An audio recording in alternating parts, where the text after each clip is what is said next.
Well, it's time to get back to baseball. Welcome to the Queen City. It's beautiful along the banks of the Ohio at the Great American Ballpark. Home of the Reds, the Nats are here, and it's a 4-game series that'll take us through Monday afternoon. At the break, the Nats, having just split with the Braves, lead by 9.5. Marlins, Mets, Phillies, they're all chasing our ball club, and that's a good thing. FP will join us in Anaheim. This guy's Ray Knight. You know him from Nats Extra. And, of course, you played in this town. I know it's very special for you to come back here and to cover our really good ball club playing against your old team. It was really exciting, Bob, to come back to this town. And my son was born here. I spent 18 years here as a player, manager, coach. I'm excited to get the second half going, to watch this great team of ours go out on the field and just produce and play good baseball as they've done all year long. Well, the numbers don't lie about how good this team has been in the first half of the season. So the winning percentage behind the Dodgers as far as the National League goes, the runs are there. This team's on a pace 800 and way beyond that. That bullpen ERA needs to be a little bit better. The Nats made a couple of moves today as Austin Adams and Trevor Gott come back to the bullpen. But as you think about the first half, and the guys we sent to the All-Star game, pretty impressive to send 5 guys to Miami. Very impressive. As they were rolling the video and you were out there, everywhere you looked, there was a Washington National uniform, and at one time we had all 3 of them in one shot. And Scherzer didn't disappoint, did he, as he strikes out Judge with that filthy slider, that intensity. And, you know, I can guarantee you he wanted to go more than the 1 inning, but 2 strikeouts and dominant as he always does. Murph gets his base hit. You knew that was going to happen. Yeah, he serves the ball so well the other way. And Bryce Harper, of course, a lot of the center of attention down there. He goes the other way, but then he also shows what he can do in the field as well as Bryce goes to the gap and makes a fantastic play. Well, he's going to win a Gold Glove this year as a right fielder. I don't see how he can. He made a tremendous play there, laid out completely, getting great jumps on the ball. And we've seen him make play after play, whether it's with his great throwing arm up against the wall, going toward the line, or going toward the gap in right center. He has played so well, so consistently, and his defense has caught up with his offense. Well, Bryce is on an 8-game hitting streak. He's 3rd in the league. The Nats have Murphy and Zimmerman and Harper up on top of the league. I know you were on some good offensive ball clubs, but have you ever seen 3 guys at the top of the league from the same team? No, I haven't. And you can go ahead and add Rendon in there, too. Yeah. I mean, he's at 304. But no, I haven't. And we did some research, and only 21 teams have ever had 3 guys finish in the top 5 in the batting race. And we've got a chance really to have 4, because Rendon can get hot and hit 315, and that will be in the top 5, I believe. But no, I have not seen a team stay hot with as many guys up and down the lineup that every day seems to deliver. It's just been consistency from the get-go, and a very tough lineup to have to wade through. Well, Gio gets the call tonight. He has 7 wins on the year. He could have a whole lot more. We'll talk about him a little bit more in the next segment.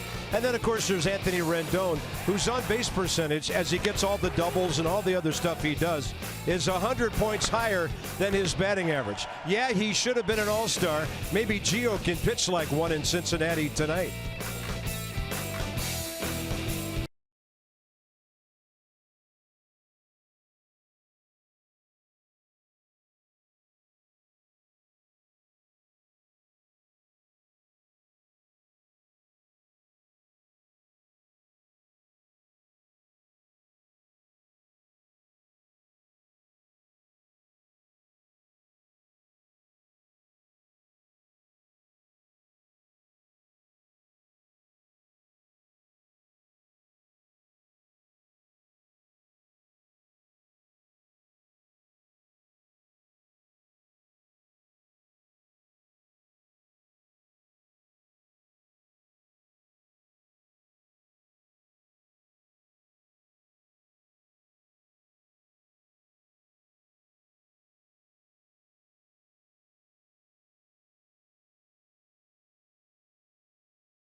American Ballpark is a park that will test a pitching staff. The Nats will have Gio. They'll have Scherzer, Roark, and Strasburg pitching in this series. It's warm in Cincinnati. The ball could be carrying tonight. So Gio, we've talked about him already. He has left 5 times with the lead this year. You do the math, he could have 11 or 12 wins easily. Max has been just about incomparable. Looked great at the All-Star game. Tanner Roark needs to get better. He knows it, we all know it, and we can't wait to see him do so. And then Ray Steven Strasburg on Monday. Yeah, kind of interesting that Steven is starting that 4th game, but I don't know if he is still nursing that leg or whatever. But how about Gio, man? He has had some kind of great year. As good as any year that he's had. His stats are great, and you're right. He's had 5 games he's come out with either the lead or he should have 12 wins. But Tim Adelman is 29 years of age. Ray's got a little history later to tell you about on a road that took him through Georgetown for 3 years. And the Nats offense is what he has to deal with. Against the Reds in June, they won 2 out of 3 at Nationals Park. 3 games, 26 runs, 40 hits, 7 homers, a .436 on base percentage. The Nats are amazing. Can they do it in a cozy yard this weekend?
On Masson, brought to you by PNC Bank, for the achiever in you.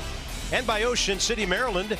Put your vacation days to good use in Ocean City. Book now at OCOcean.com. It's just beautiful downtown in the Queen City tonight.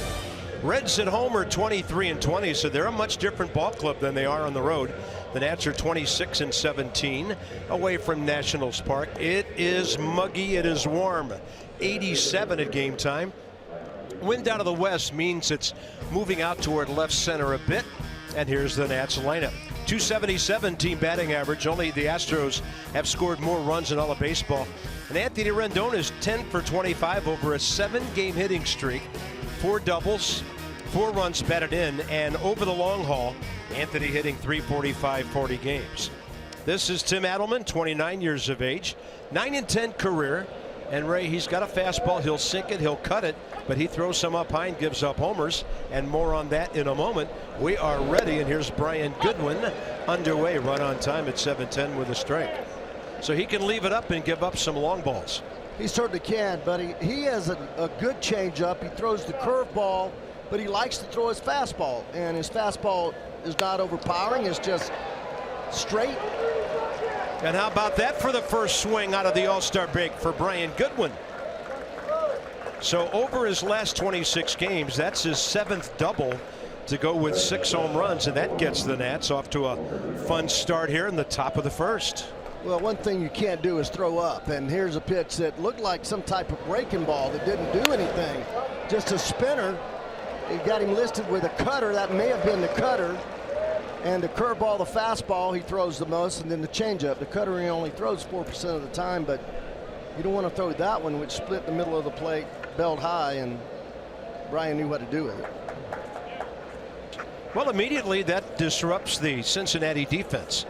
Wilmer Difo, he can handle the bat, he can bunt, he's fast. No sign of squaring as he takes one off the plate. Here's another guy who's swinging the bat well. Batting average up to 245. 9 for his last 16. He's kept the ball out of the air. That's been the big difference. He was hitting a lot of pop-ups. Now he's starting to hit the ball very flat. Line drives, ground balls, a lot of balls up the middle. He's getting to play a little bit, Bob, so that makes a big difference in the confidence level. You go up there to the plate and you feel comfortable. 1-1. The numbers back you up. First of all, the home plate umpire is Will Little. Crew chief Jeff Kellogg, 28th year at first base. Tim Timmons, 18th year at second. James Hoy, his 15th year in the big leagues at third. Wilmer Difo has 1/3 of his hits for the entire season in his last 7 games. A ball in on him. It's a perfect ground ball to Joey Votto to move Goodwin to third. So well done by the Nats number 2 hitter. When you're talking cars, you're talking Coons. It's our Coons.com scouting report. And for Tim Adelman, Ray, he has traveled quite a road to get to the Cincinnati Reds. Oh, it's a crazy road. He spent 10 years in the minor leagues. He was in independent league for 3 years. He got his scholarship removed from St. Joe, ended up going to Georgetown because the coach that retired from St. Joe knew someone there. Keep it in the yard. Oh my gosh. He gives up a lot of home runs, 13 last year and only 69 innings and 19 this year. So he has to keep the ball down, wind him up. Watch at the beginning of his wind up. He does a little bit of herky-jerky stuff, not so much out of the stretch, but you can see him do a little bit of dance. And some hitters have told me that it's a little disruptive the first time you see him, but he's got a little hiccup in his giddy-up. Well, wouldn't it be great for Bryce Harper to get RBI number 66 this quickly out of the break? That was a big curveball. He gets another one, and this one out ahead, over off the railing in front of the Reds dugout. Very slow curveball, 74 miles an hour, infield back. So they're just conceding contact as a run. Yeah, Bryce on an 8-game hitting streak, but a little ground ball here would be just about as good as a hit, as long as it's not back to the pitcher. 0-2. So that's 3 hooks in a row. The Reds are the number 4 rated defense in the National League. Adam Duvall and Billy Hamilton each have 7 assists. Scott Schebler. Then their double play combination, Cozart and Peraza. Zach Cozart was hurt when the Nats played these guys. Eugenio Suarez, Joey Votto, and Tucker Barnhart behind the plate. Fastball sails up and away, 2-2.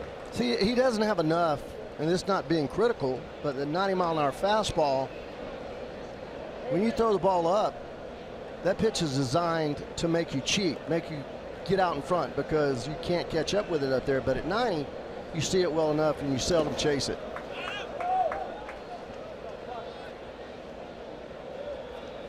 So Bryce, after being behind 0-2, works it full.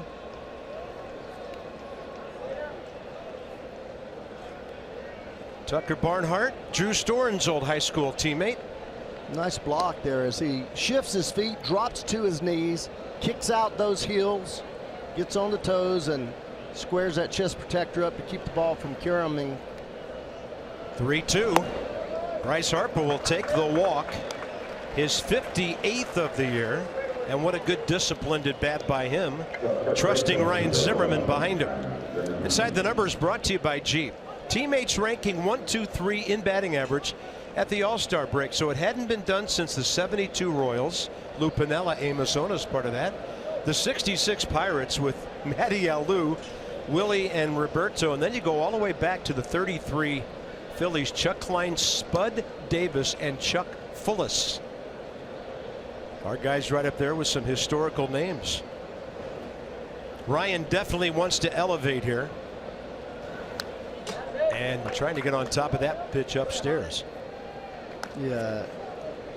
Might offset your timing a little bit as we zero in on him as he brings his glove down to his belt and starts to take the ball out of his glove, he's got a little bit of extra pump in there. Watch here how he brings it here, and then right about now there's just a little bit of extra pump as he starts to deliver that little herky-jerky. He likes that curveball, doesn't he? You see he threw 64% fastballs. Right now, he's trying to get somebody to chase that bad curveball in the dirt.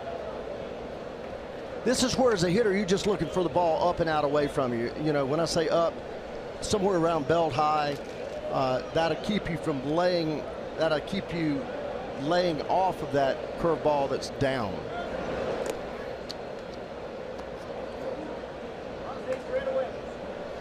You got to have a plan, Bob. And with runners on first and third, what you want to do is make sure you get a ball that you can drive and get in the air. You don't want to look down because that's a double play ball waiting to happen. So pick a spot about the size of a pie plate. And then he throws 92 by Zimmerman. 1 ball and 2 strikes. Yeah, that's a very hittable pitch. Look at this pitch. It's just a fastball right down the middle. And Zim doesn't miss too many of those. That is a pitch that's on that plate that we talked about. And a good pitch to do something with. 1-2 with 1 out. Target in. So Ryan's driven in 63. Harper 65. Murphy getting the night off 64. 3 guys hitting for extremely high batting average and driving in tons of runs. And Stephen Drew, Murphy's place in the lineup tonight. Swing and a miss, and it's by Ryan Zimmerman with 91. He's not seeing that ball. That has something to do with the shadows there. You don't swing through 2 fastballs at 91 down the middle of the plate. He just didn't see this ball. He's not seeing this ball. His head's pulling off that ball a little bit, but you know, this time of the day, you've got the sun starting to set. Outfield, you've got a big shadow about 30 feet behind the shortstop. So you've got a real bright background when you first see the ball, and then are you looking into that bright background? So here's Stephen Drew. 310 his last 21 games.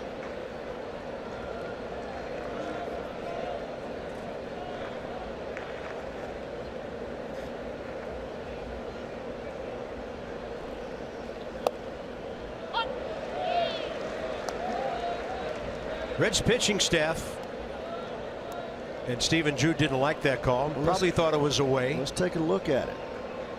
Well, you know why you don't like it? When it's in that outside quadrant, down and away from you, it looks like it's about 10 inches outside, but yeah, it was a perfect pitch right into that triangle.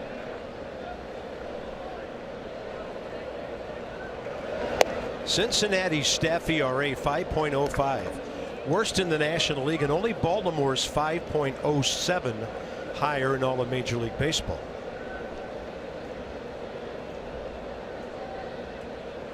Well, he's going to probably throw him the fastball here. Looks like he's been throwing fastballs at left-handers. And Drew will drill it up the middle to put the Nationals on top. Clutch 2-out hit. So the first half inning out of the break, Washington gets a run, and for Stephen Drew, his 17th batted in and his 9th RBI over the last 3 weeks. That's in part-time play. He did go with the fastball. He got it out away from him, but there was no problem in him seeing this ball as he laced it right back up the middle, right where it came from. 92-mile-an-hour fastball. With Bryce, he went fastball early. Then as the count got deeper, he started throwing the curveball. He threw Goodwin the breaking ball, so I just kind of figured he was going to go with the fastball there. Hey, listen, if you're going to throw 64% fastballs, which he does, you're going to throw a lot of fastballs in 2-1 counts. Anthony Rendon up there hacking on a play right side. Well, maybe it's just too hard to make the All-Star team when 5 of your teammates have already been named, because this guy certainly should have been in Miami. Went into the break on a roll. 7-game hitting streak. 345 over a month and a half. And maybe just not enough spots for 6 Nationals. Bob, what is your thought? It's been debated for years. I think I know where you're going with this. That each team has to have one guy? That number one, each team has to have one guy. Number two is, why is there a limit? Why is there a limit? I mean, you know what? It's a great question. Why is there a limit for the All-Star game, but not in September? I don't get it, because Rendon up the middle. Coming around third is Bryce Harper. Stopping at second is Drew. And the Nats with a pair of 2-out RBIs. Lead by 2, and for Anthony, that's number 55. Well, ladies and gentlemen, these boys can hit. They can flat out rake. This ball is smoked. Another fastball running just a little bit, almost a straight fastball. And Anthony drills at the center field, as he's done all year long. But just getting back to that. All right, you know, say it's a 25-man roster, okay? And you have 3-4 third basemen that are hitting 300, driving in 50, 60 runs. Why is it that a place like Chicago or LA, who's got the big population, big following for years, they're gonna vote that guy on, whether or not he has the best stats or not? My whole thought has always been, if you deserve to be there, send the guy. Now, there's going to be people that are going to say, well, you can't send everybody. Where do you cut it off? Well, I think you cut it off when you're amongst the league leaders in 3 or 4 different categories, and you're in the top 10 and you don't make it. It doesn't take long to get down to those people that aren't in any categories that they're leading. This ball slapped on a play by Matt Wieters. And I'll tell you the other part of the question, should each team have a representative? I feel they absolutely should. I agree with that. Because I remember those days when Dimitri Young was our only guy, or Livan Hernandez might have been our only All-Star, or Alfonso Soriano, somebody like that. Well, you know, I think every team needs to be represented. Yeah, that'd be the worst thing in the world, to have an All-Star team and not have a representative. I mean, I've always thought that you have to do that. 2-1 pitch, and Wieters gets jammed, and this ball popped up for a Eugenio Suarez left side. But a really good top of the first, started by the Goodwin double, and then key hits by Drew and Rendon. It's a pair for the Nats, swinging the bats here in Cincinnati.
Fifth in the league in batting average, 6th in runs, top 3 in homers. In fact, tied with the Nats with 125. Scott Schebler, left-handed pitching has been his feast. Here's an interesting number about him that seems totally backwards. 22 home runs on the year. He's only hit 7 of them at Great American Ballpark. He's a road warrior, and he's sitting there behind Cozart, Votto, Duvall, and even Eugenio Suarez, they're all swinging the bat pretty well. You like to say that, don't you? What's Eugenio. that? Eugenio Suarez. You like that, don't you? Here's Giovanni Gonzalez, who's 3-2 career and 8 starts with a .298 against the Cincinnati Reds. So Gio's going to have his start tonight against a ball club that can swing it. A lot of right-handed power, a couple of lefties. So Ray, there's his repertoire and when he throws it. First guy up, Billy Hamilton. He can negate power. You know, Gio's gone from throwing 94 4 years ago to in the low 90s, most of the time 90, 91. But he throws the ball inside, and he throws it inside after he throws the soft stuff, the changeup, the curveball. And that makes that 90 to a hitter about 94. You see a 74-mile-an-hour curveball, your mind just kind of sits right there on that speed. Now he busts him inside. He won't get the bat barrel out front. Tried to go in there. Billy Hamilton, 207 for the right side, 242 overall. You might say he only leads the league in steals because Trey Turner got hurt. Trey was right there with him, stealing at a much more rapid pace than Hamilton was. Rendon knew he had to be quick, and Hamilton beats it out. I mean, if that ball gets up in the air at all, Billy Hamilton's going to beat it out, and he sure did. Yeah. You know, for you kids at home, you got to come get this ball on the short hop. You got to go get it. You can't wait. You can't wait for it to hop. You got plenty of time to go get that ball on the short hop. You're not going to be able to throw a guy out this fast if you let it bounce. It's not going to happen. So as soon as the ball comes off of that plate or the infield and goes up like that, you got to come get it and catch it right on the short hop. If you can't catch it on the short hop, you battle that in-between hop, because either way he's going to be safe.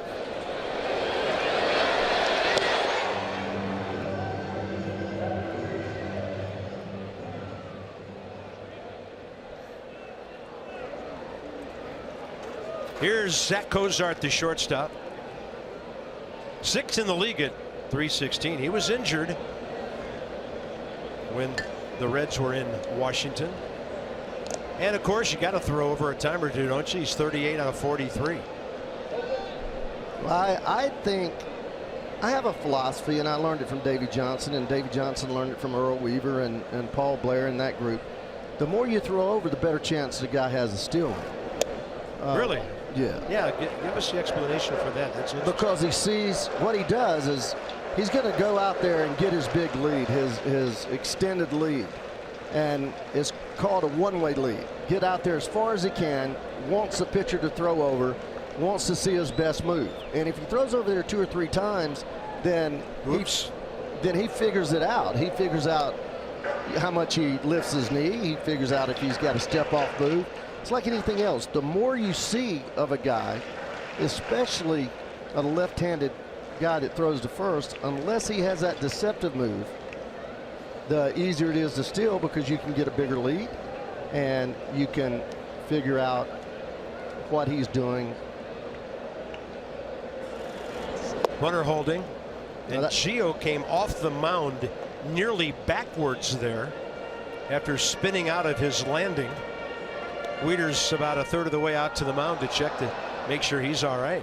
Well, there's 4 or 5 ways that you can check a runner. You can throw over, you can step off, you can pause, you can slide step. That's what Gio did then, and then you can pitch out. And all of those directives come from the bench.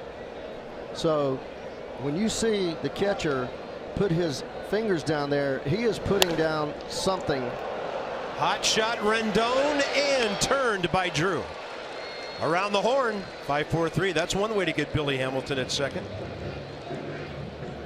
When you're talking cars, you're talking Coons. Here's our Coons.com scouting report on Gio Gonzalez. Well, he needs a little help from his friends because they're not scoring him enough runs. I mean, when you have an earned run average just in the 2s and you have lost 5 games or lost them in the win column, risky business. You know how solid Gio is with runners in scoring position. Sometimes he puts them on there via walk or base hit, but he knows how to get out of it and keep on trucking. Just do what you're doing, Gio. You have pitched great all year long, my man. Probably more than any player on this ball club. You haven't gotten out of your good stuff numbers-wise what you deserve. Joey Votto, 8th in the league at .315. Votto's career numbers against Gio Gonzalez: 3 for 12, 3 walks, couple of strikeouts. And he went into the break hot, did Joey Votto, the All-Star, for the 5th time. 10 of 11 games, .405 the batting average during that time. And he will just not swing at a bad pitch. Look how much he chokes up, and the bat that he uses, I actually picked it up 2 years ago when I was up here with you, Bob, is really little to start with. It's only like 33 inches. And he thought it was low.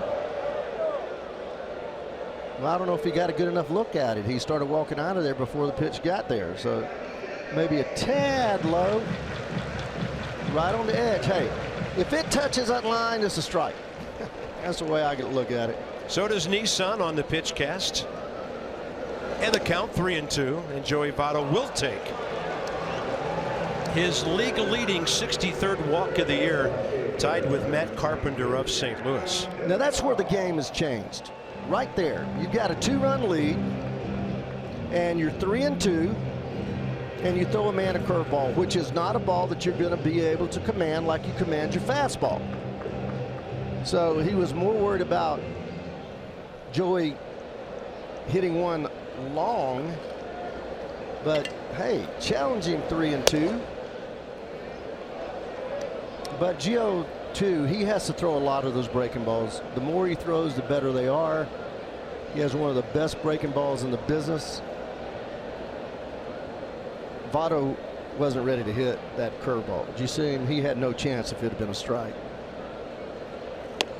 Trying to bring it in from the outer edge to Adam Duvall in the count 2-0, and this guy's hit 20 homers. He's hit 300 his last 21 games. Yeah. You got to keep the ball in on this guy. You must keep the ball tight to him. Yeah, but what do you do when it goes to 2-0? You bust him inside, right there. And he got a strike with it. Well done. Bust him inside. If that's where he's susceptible, as big and as strong as he is, don't let him get that bat barrel out there. Don't let him extend. Stay in there on top of him. Hard. Don't go in there soft with a curveball or anything. Stay hard or go change up away. This ball slapped out to Wilmer Defoe. So the Nats will get all 3 outs on the ground. The double play ball off the bat of Zach Cozart was key. And Gio puts up a 0 with a 2-run lead.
Already 0-1-0 Reds. Saturday, July 29th. Join us in celebrating our female fans on Ladies' Night. It's a pregame panel discussion on women in baseball featuring female executives from the Nationals front office. You can enjoy drink specials, take home a set of Nationals wine charms. Plus, a lucky fan will win a trip to the MGM in Las Vegas. Nationals.com/special ticket. Here's Chris Heisey, the former Red, and a strike to him. Chris is 7 for 53 in 31 games. We know his best days this year are ahead of him.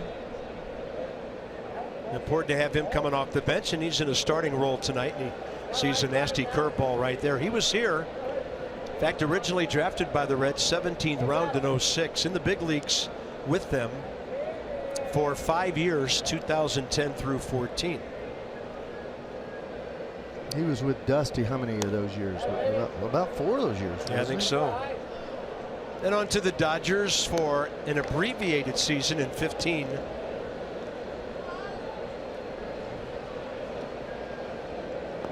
And then the Nats the last couple of times around. Good to have him back active and off the DL.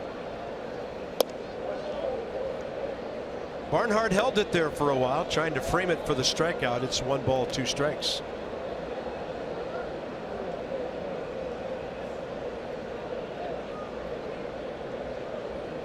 There's a breaking ball. He waited for it and still out ahead.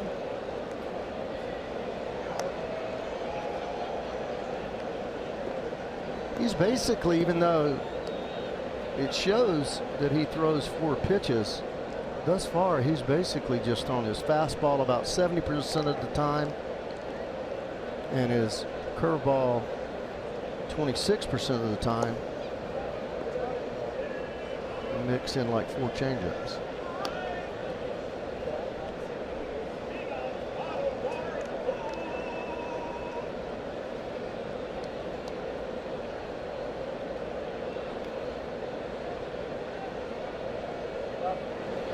Two, fastball foul tipped. So he's had a couple of strikeouts to right-handers Zimmerman and Heisey using the Express. And on a night when Gio's pitching and batting, we want to tell you about his Uncork for a Cause fundraiser and release party for Gio's own 2014 Sonoma Reserve Red Wine.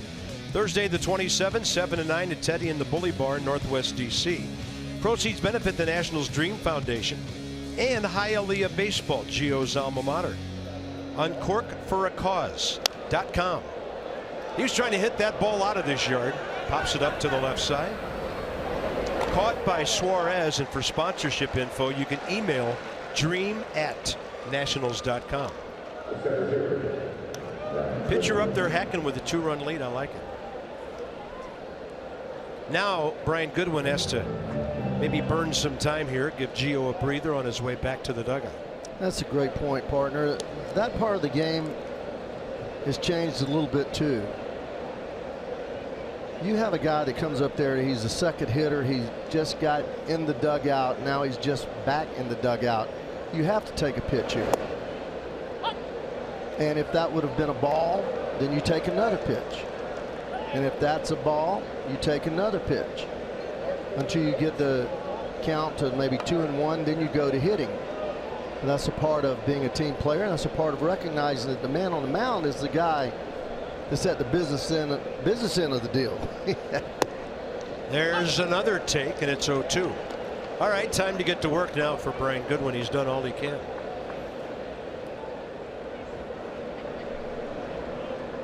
Adelman looking for a quick inning after he threw 28 pitches in the first. And Goodwin's going to fight one off and foul it straight back.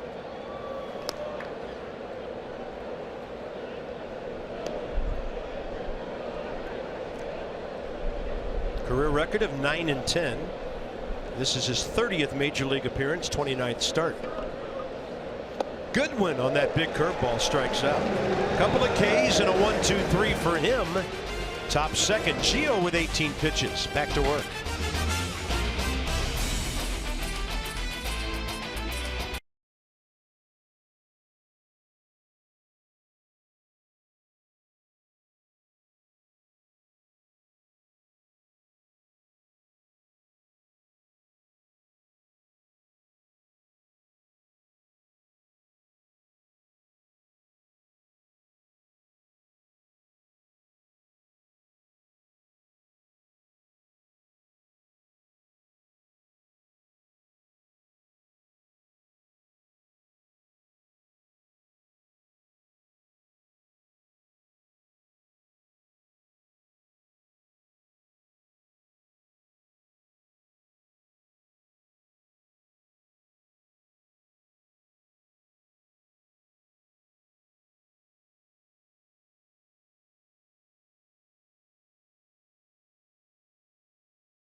and a 2-run lead. When you have insight, you know how to handle your finances with confidence. Brought to you by PNC Bank, for the achiever in you. Austin Adams, 26 years of age, called up today with Trevor Gott, who makes his return to the Nats. And Austin acquired back in December in the Danny Espinosa deal from the Angels. The Nats like the fact that he averages almost 12 strikeouts per 9 innings and a 188 opponent's batting average in 193 career minor league games. He is in the bullpen. Mike Rizzo told me today that's where he is. He's going to be there, and hopefully the Nats start to shore things up. Sammy Solis over the break, sent back to Syracuse, and the Nationals have 10-day DL'd Joe Ross with what's called a right elbow sprain. So that's the other roster move that enabled the 2 guys to be called up. Gio goes 2 balls and a strike against Eugenio Suarez, leading off bottom of the 2nd.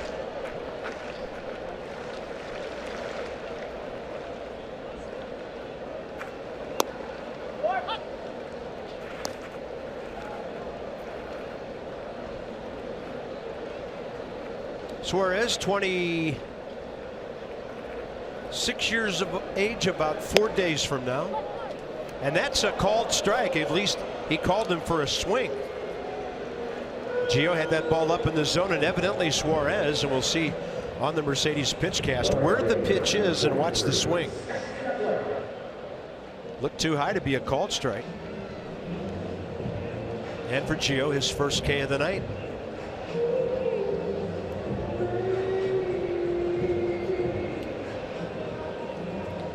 There's that left-handed slugger we talked about earlier, Scott Schebler. 9 homers, 40 RBIs in 82 games last year. That's the old equalizer, though, that curveball. It looks like to me he's starting to get command of it early. And a chopper against the shift. Rendon to his left. Spin move, safe at first. These guys can run. Schebler, a slugger down the line in a hurry, and both of their hits are of the infield variety to Anthony Rendon. Well, a little bit of experience here. The ball's bouncing, took overspin. He got a little casual there, but the rhythm of the game, the timing of the game is something that comes to you as you play the game as the year goes on. Every infield plays differently. Every ball bounds out differently. There's 2 balls that the runners have been safed on have been bounding balls that came out with a lot of overspin and had a little height to them. And Anthony just not recognizing that the ball's taking a little while to get to him. Great jump, and that's no contest. And then Matt Wieters throws it into center field, but because Goodwin charges, Schebler has to stop. So the Reds, their 76th stolen base of the year. They're just ahead of Milwaukee in that category. Well, he got a great jump. There's no way we're going to throw him out on that. But look at Goodwin, how he comes in and charges the ball, backs him up like he's supposed to eliminate any shot of going to third base. Yeah, Brian Goodwin has 4 outfield assists. It was a strike to Jose Peraza. There's a curveball. He's out ahead of it. Rendon looks the runner back. I'm telling you, the ball's moving quickly on this infield.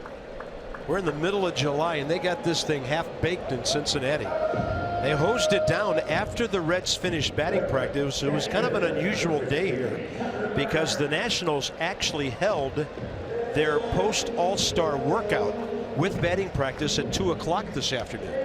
Then the Reds hit after that, and they hosed down this infield about 5:30. It looks to me like it's dried out in a hurry, and that baby's fast. It is. Right around home plate is the key because you get a lot of balls that are going to hit on that clay turfus combination there. And if it's hard, that overspin is going to come out and make that ball jump that first hop. Well, and if you have speed on your team, and these guys lead the National League because of Billy Hamilton and a couple of others. Peraza has 15 steals. You want that ball to come flying out if they chop down on it. 1-0 to Tucker Barnhart. making his 54th start behind the plate.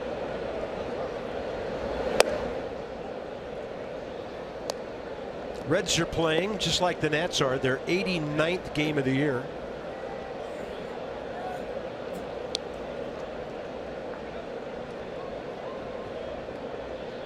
So they're starting Barnhart about 3 out of every 5 times out.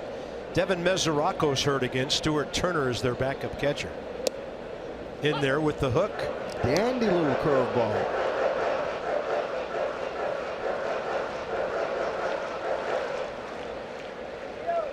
As I mentioned, Brian Price's club better at home, 23-20.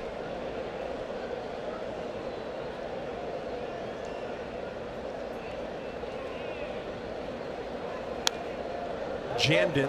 Interesting, in the Central, 9.5 games out has you in last place. In the East, it has you in second place. That's how far the Reds are back on Milwaukee. And I got to admit, Ray, when I looked at the standings on Monday, just kind of perusing what happened in the first half, it jumped off the page at me that the Milwaukee Brewers have 2 fewer wins than the Nationals. They rushed on late and have 50. Nats have 52 and the Dodgers 61. Had him reaching out to Defoe. Another chopper. Wilmer takes care of that. Ryan Zimmerman down to a knee and a reach to grab it. And Gio continues to get ground ball outs, 5 of them so far.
By University of Maryland, University College.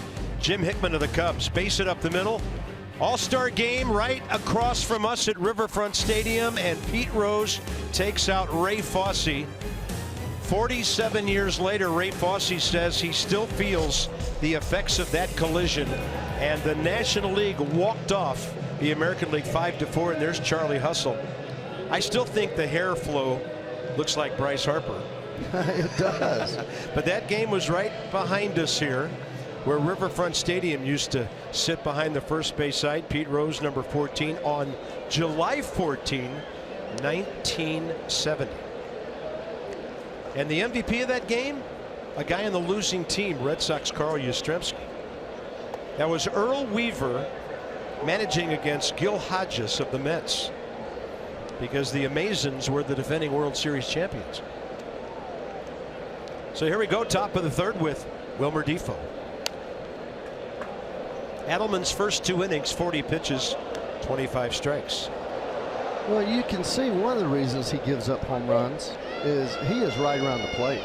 Everything he throws is somewhere right around the plate. His breaking balls sometimes bounce, but he doesn't throw his fastball very far off the plate. And Defoe, another line drive, base hit for him. Hit a ground ball first time that advanced a runner to third, and Wilmer Defoe now is 10 for his last 18. This kid's playing some ball, given a chance to play. Yeah, watch the pitch. Fastball outside third, right where he likes to hit it. Belt high once again. He is He has come on strong, and I mean, he's hitting the ball hard. He's not blooping the ball. When he started making good solid contact, it was the kind of contact that really good hitters make. Just line drive after line drive, most of them up the middle in the hole between short and third, and like that one, line drives in left field. Wilmer Difo is now hitting .250. Here's Bryce. They walked him first time after the count went 0-2.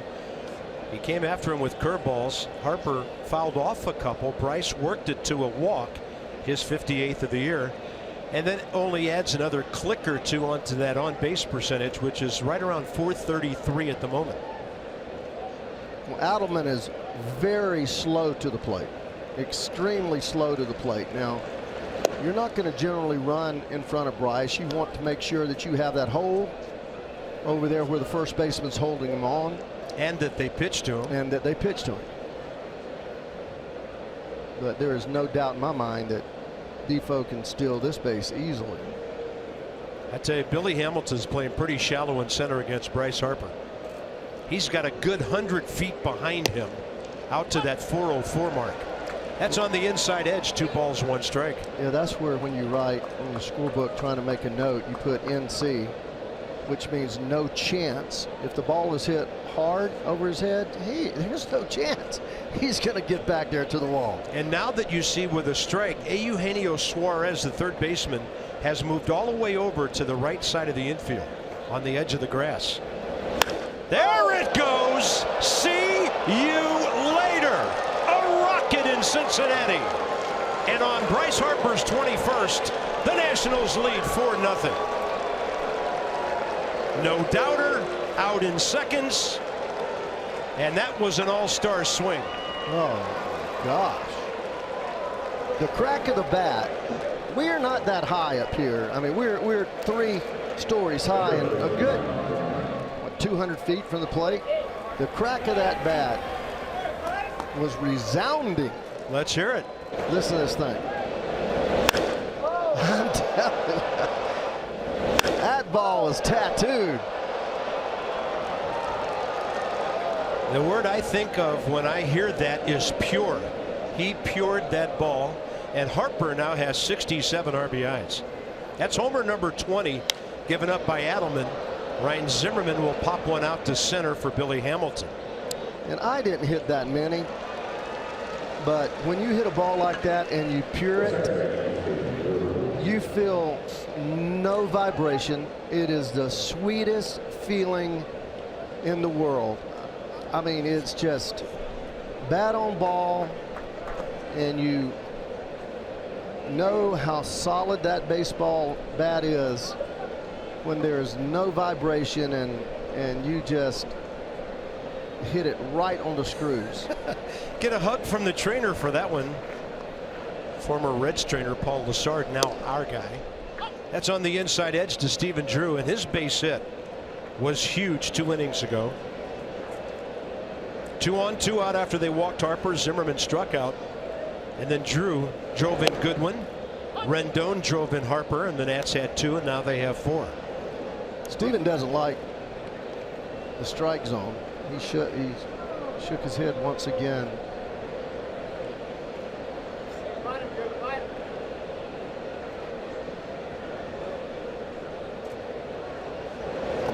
A curveball. He spots it and watches it in the dirt. He's going fastball away, changeup away, curveball in.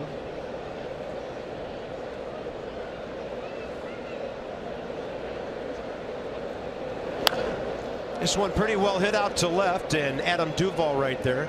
Outfielders in left and center don't have to worry about the sun anymore. Hey, we got to go back and hear that one and watch this one again.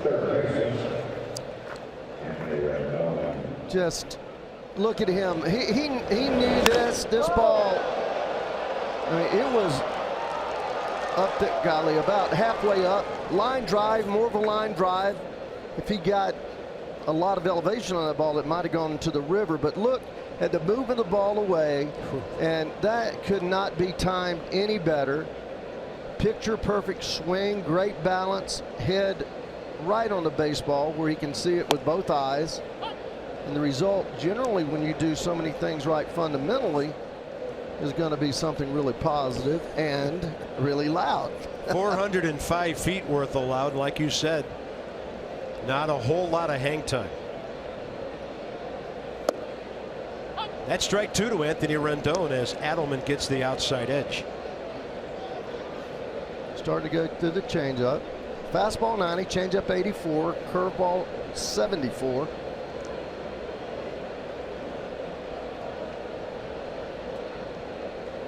Go away with that same changeup, looks like. 0-2. And Rendon, sensing that, fouled it right behind Gary Thurman, who is still coaching first base for the Nationals. I know some of you online still wondering about Davey Lopes. We don't have any update for you. Gary Thurman still coaching first for the Nats.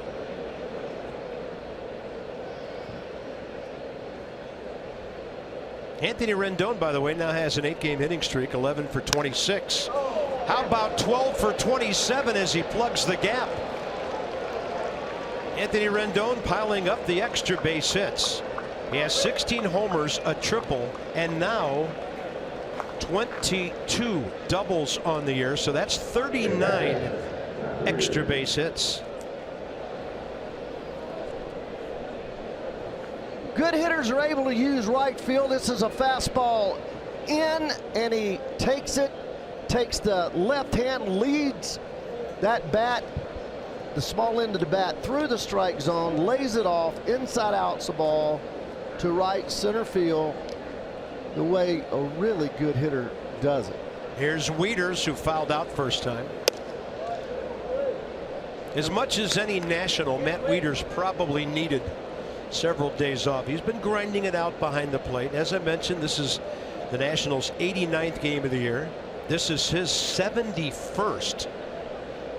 So he's catching at least 8 out of every 10 games. He rifles one to left, but it's slicing, and that takes it foul. For my money, he's having a really good year. The batting average has dropped, and his on base percentage is only .293, but he has gotten as many big base hits as anybody in this ball club. And you put him in a situation with a runner on third or runner on second with 2 outs, he gives you a very good professional bat. He doesn't swing at bad balls very often.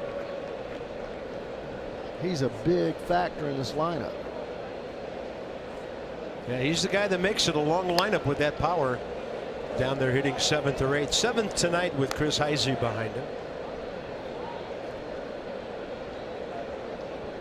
Into the 8 o'clock hour, and the 7 o'clock hour pretty loud for the Washington Nationals. Plus Gio's pitching well, 4-0 here. Trying to get the weekend, and it's a long one with 4 games here through Monday. Off to a good start.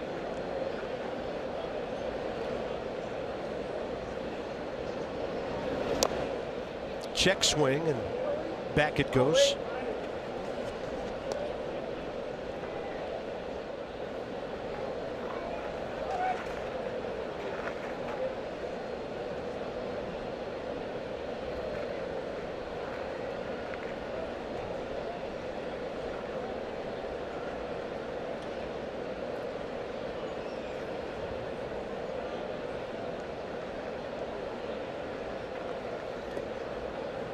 And it seems like second time around, guys are IDing that curveball pretty easily now.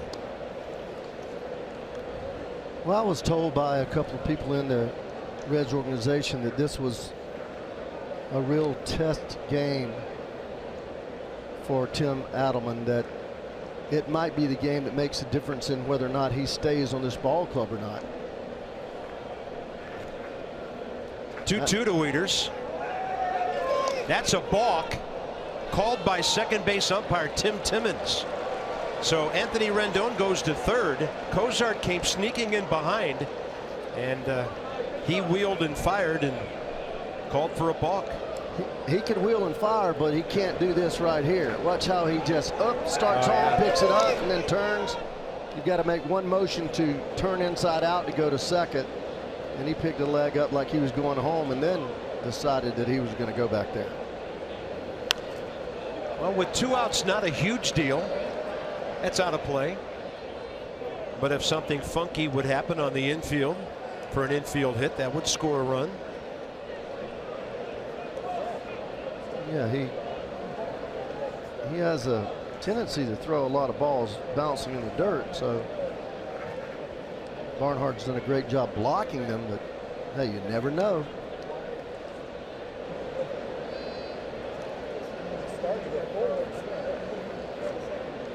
Three hits in this inning, and Wieters making him labor to get out of the third here.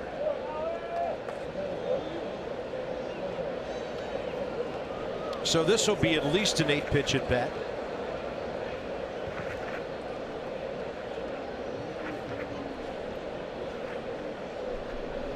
There's the curveball, and Wieters just spit on it. Almost every one of his breaking balls starts out of the strike zone and works itself on out of the strike zone. You have to start your breaking ball somewhere on the plate and then have it work itself off the plate if you're going to get hitters to swing at it. And Wieters will take the walk. Good AB by him.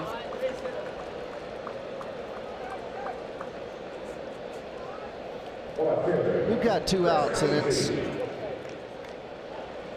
hate to start a story with 2 outs, but this kid right here. The pitching coach is coming out. You're good.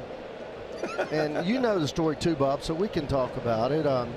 This Adelman kid, he had a scholarship to play at St. Joe in New Jersey. The coach retires. They rescinded his scholarship.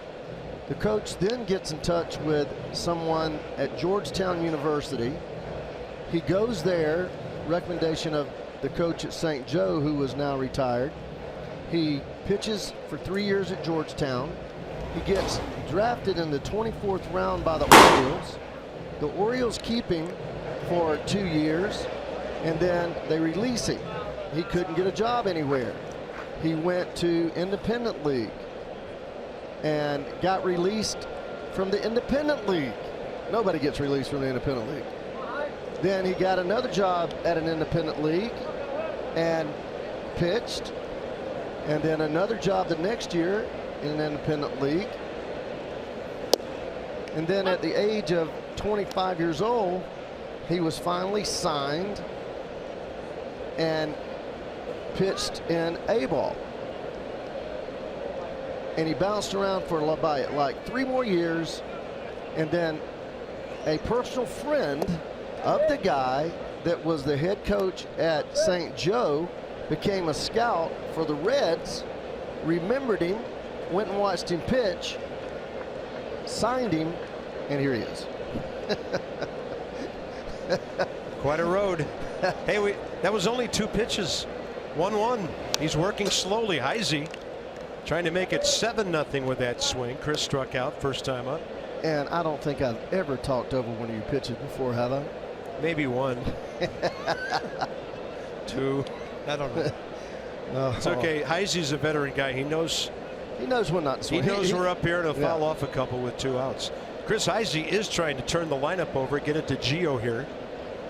Big curveball. That baby was hanging, but he couldn't wait long enough. 70 pitches when he throws his next one now. Started this inning with 40. And the Nats have a chance to be into the Cincinnati bullpen early in a long series.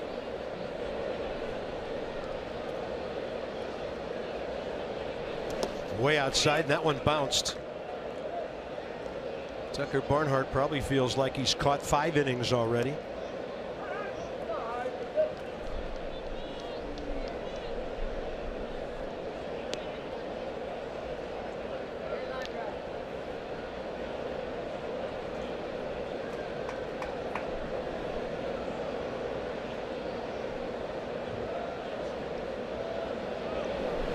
That ball is hammered to center, but Hamilton cruising back for it, and that's it. But the Nats have a couple more. After a Defoe base hit, Bryce Harper, how about some numbers for you? 405 feet and career homer number 142, 21 this year.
Beautiful Friday evening here in the Queen City on the north banks of the Ohio, right under the big building that has the Great American Insurance sign.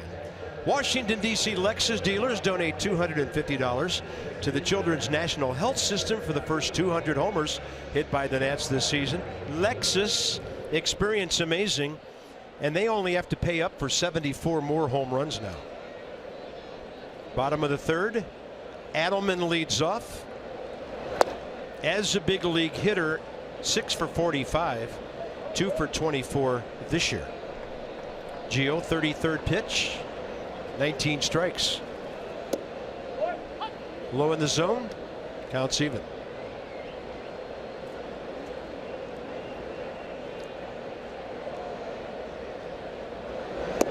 And the curveball comes around, a beauty. Gio's ERA coming in 2.86, third best in the National League. Only pitchers with lower overall ERAs. Max at 2.10, Kershaw 2.18. Zach Greinke had the same number as Gio coming in, 2.86.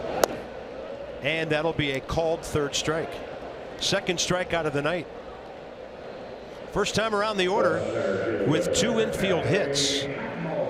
The Reds go 2 for 8 with a walk. And the Washington area Toyota dealers help children and their families by making a donation of $37 to the Children's Inn at the National Institutes of Health for every strikeout by a Nationals pitcher. Speedy Billy Hamilton and Anthony Rendon's on the grass already.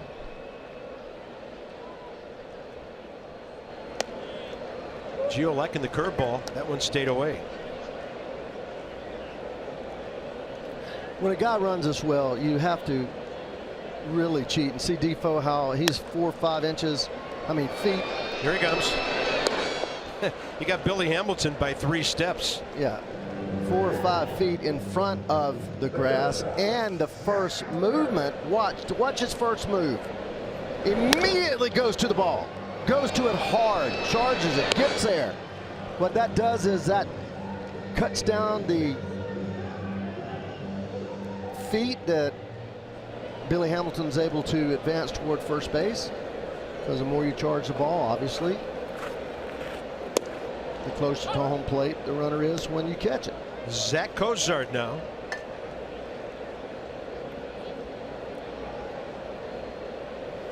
Get into that 5-4-3 double play. He goes deep to left. Heisey back, and he's got it. Chris Heisey looking over his shoulder. That's a great play. Well, he knows this ballpark pretty well, doesn't he? He surely does. That's a great play. Right over the top of his head, reaching up, almost backhanding that. Great play there.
During the offseason last year and came to spring training looking svelte and quick, and that was a fine play.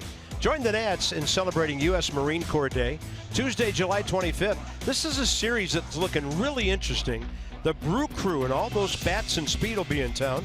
Visit nationals.com/tickets today.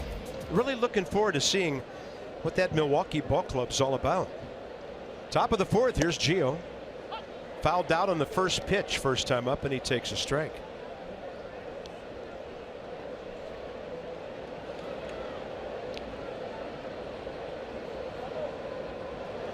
Curveball, a dose of his own medicine, and that was nasty.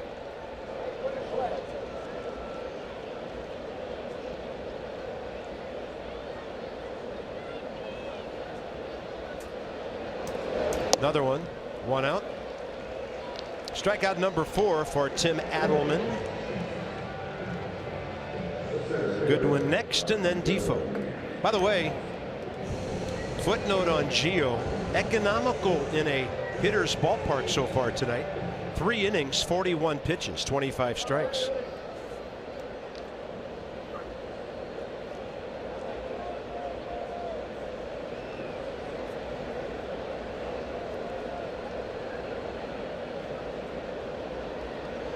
Goodwin got the Nats going, pulling that double down the right field line to lead off the game. Now he's going to go deep to the gap in right center. And it'll be run down as the speed of Scott Schebler is on display tonight. He beat out an infield hit. Almost stole a bag. In fact, he did steal a bag, and then he runs that down. Well, he has sprinter speed. He actually held the record in the state of Florida for the 440 to 220 at one time, and he can lay him down.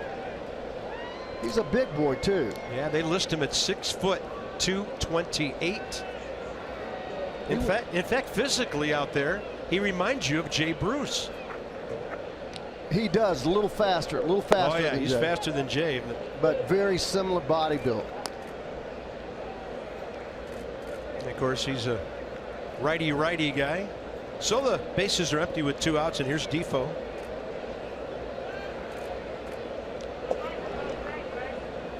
Trying to get Bryce Harper to the plate this inning, and why not? 1 ball, 1 strike.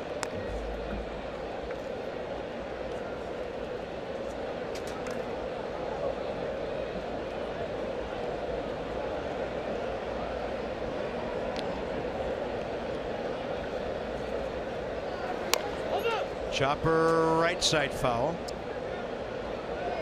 I'm thinking Bryce is going to hit 50 home runs this year, partner. He just has a lineup now that you're not going to be able to pitch around. It's just too deep, you know, as long as they stay hot. You have a 6-hole hitter like Rendon and a 5-hole hitter like Murphy, 4-hole hitter like Zim. Yeah. Well, his career high in the MVP season 2 years ago, 42. That was kind of a weird season. He hit 42 homers, and he was 1 RBI short of 100. Probably should have driven in 120 at least, but there just weren't enough guys on base. Defoe drills another one, but it's right at Billy Hamilton. So here we are in the middle of the 4th inning. It's 4-0 Nats, and Gio out again.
Baseball is brought to you by the all-wheel drive RAV4.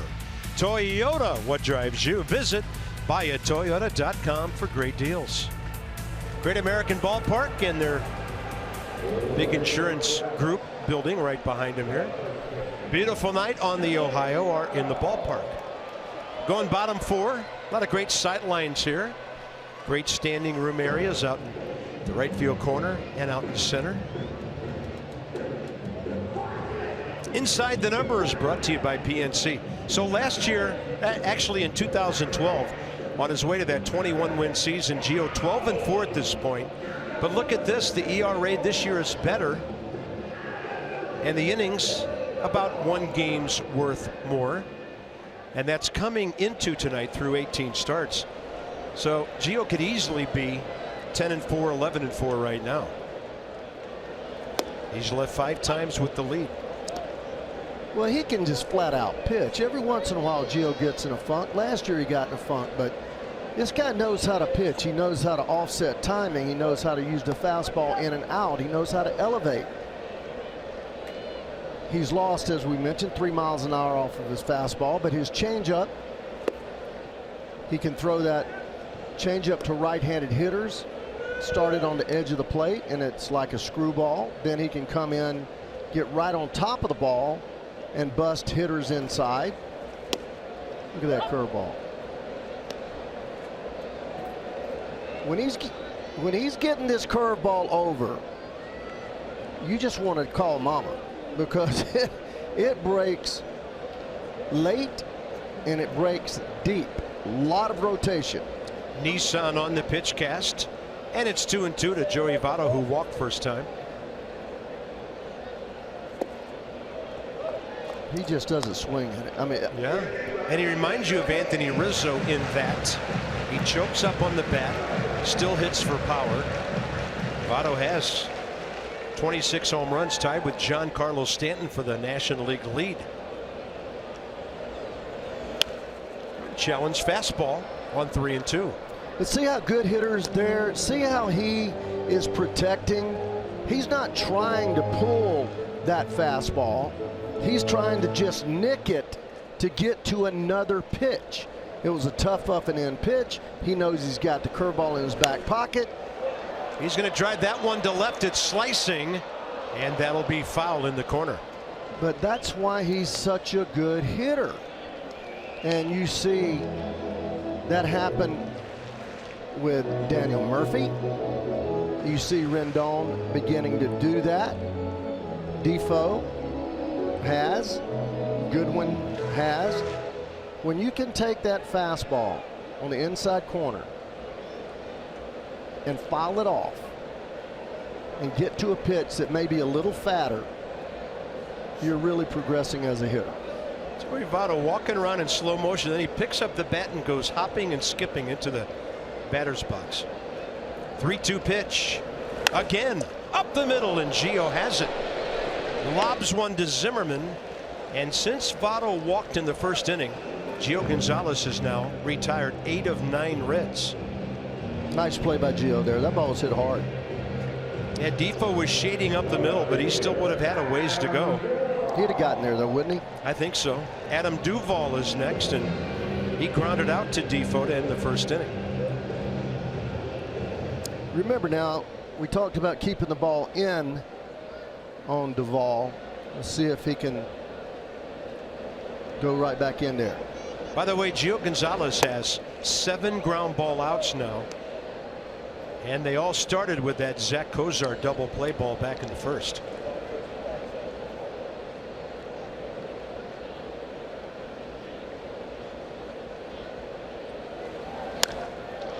I think that one is big time trouble. Had enough overspin to stay in the yard, though. Heisey makes a good play off the wall. And Adam Duvall, 3rd in the league in doubles, is getting close to 30. That's number 28 for him, and that ball was really scorched.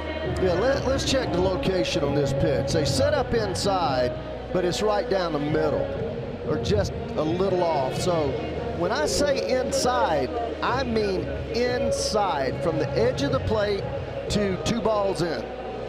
I'm not saying inside of center, because they can handle that pitch. So if you're going to bust a guy inside and you want to get him out in there because he's vulnerable, you've got to just rip his buttons off of his jersey or his belt buckle. You throw it tight in there.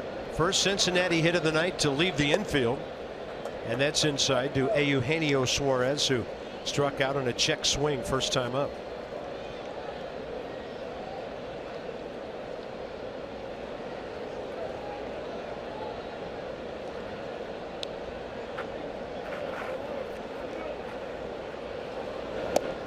Curveball, and he gets a strike to the right-hander.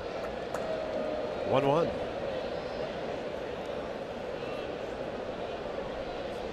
Suarez, 21 homers, 70 RBIs in a full season for the Reds last year. Gio got a call on that curveball.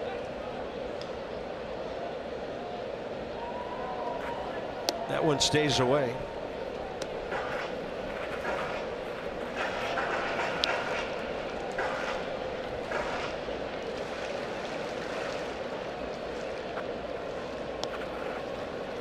Adam Duvall, that was his 50th extra base hit,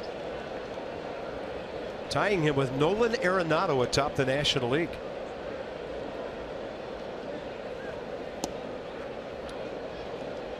That was a changeup. 3-1.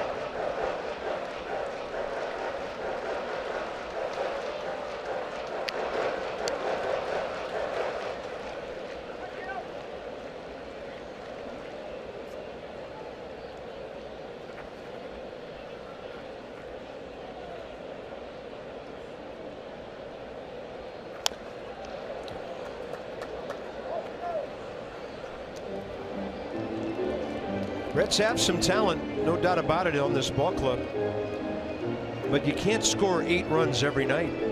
Schebler on deck.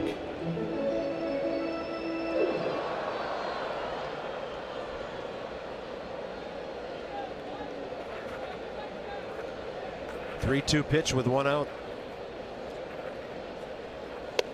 And Gio went in there with a fastball and missed. That's his second walk of the night. Come fly away with the Nats on Fedora Giveaway Night, presented by Delta Airlines. That's on Wednesday, July 26th. First 25,000 fans in the ballpark receive a fashionable Nationals branded fedora. Visit nationals.com/tickets. This is a part of the game, Bob, as Wieters goes out to talk to Gio, that sometimes you start seeing pitchers have a little bit of trouble. And we've all seen this happen time and time again. He's going through the lineup now for the second time. He's pitched everybody well. He got most everyone out. Now he's wanting to do something a little different. He's wanting to change it up. He wants to throw more breaking balls. He doesn't think that what he featured in that first 3 innings will work right now. So that's how some pitchers get themselves in trouble. He's throwing well, so stay with what you have. You don't have to change until you start getting hit. You don't have to try to be too fine. You don't have to start throwing more changeups and more curveballs. You just stay with what you have. So you see pitchers struggle sometimes in that 4th, 5th, 6th inning because they're out there saying, okay, now what do I need to do right here? Yeah, that was a good hook right there. 0-2 to Schebler. I think we've seen the first time up, if he gets a ground ball, this guy's not a guaranteed double play. He's hit into 6 of those this year. Just because he threw him the curveball there and it's in his mind, I'd throw him a curveball again and just bounce it. I'd start it right around his knees and bounce it. Ooh, that was 88 upstairs. I'll say one thing as you look out, Ray, during this inning. Even with Trey Turner out and Daniel Murphy having the night off, in Defoe and Drew up the middle, Rendon and Zimmerman at the corners, this is an outstanding defensive infield the dust he can throw out there when regulars have a little bit of time off. We've talked a lot about how good this team is, and it's not just the 8 that are playing. Those guys on the bench are really good. 0-2 with 1 out. Jammed him, and that's why the ball couldn't be hit fair.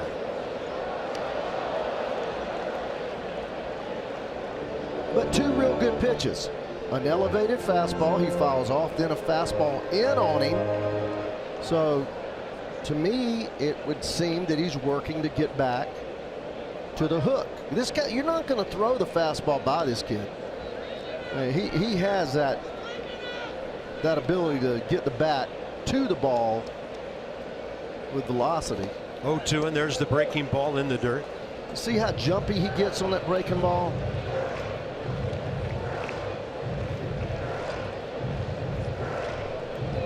Watch how active his body becomes when he sees the breaking ball. Watch. See how much he has already committed because he's thinking fastball. He did pick up the rotation of that curveball early because it was down, but his body moved an awful lot right there to be stable enough to handle a good hook. Long inning for Gio here. 2 on, 1 out. Big time curveball for the strikeout. His best of the night. Strikeout number 3, 2 down in the 4th.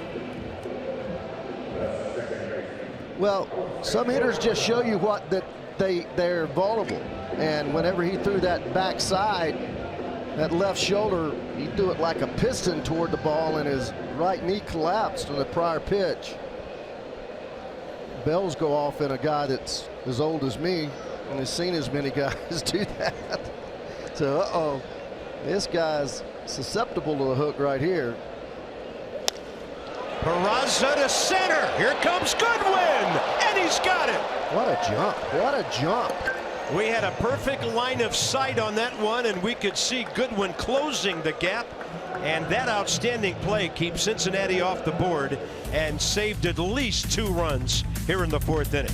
It's still 4-0. Nats and Gio likes it.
By AWS. Bryce Harper, 2-1 pitch.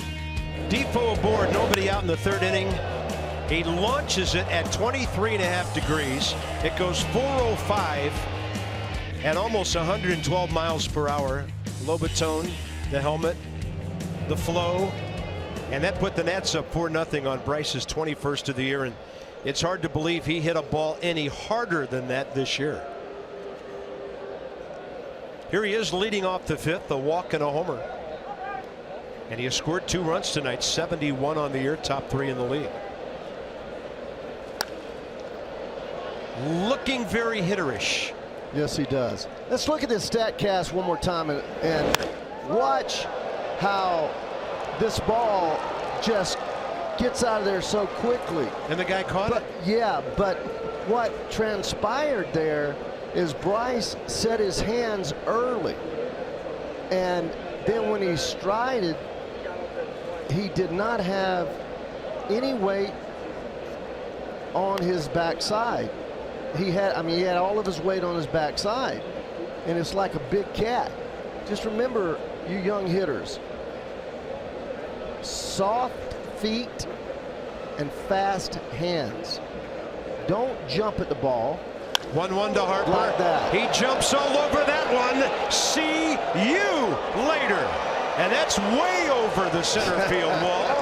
And for Harper, number 22.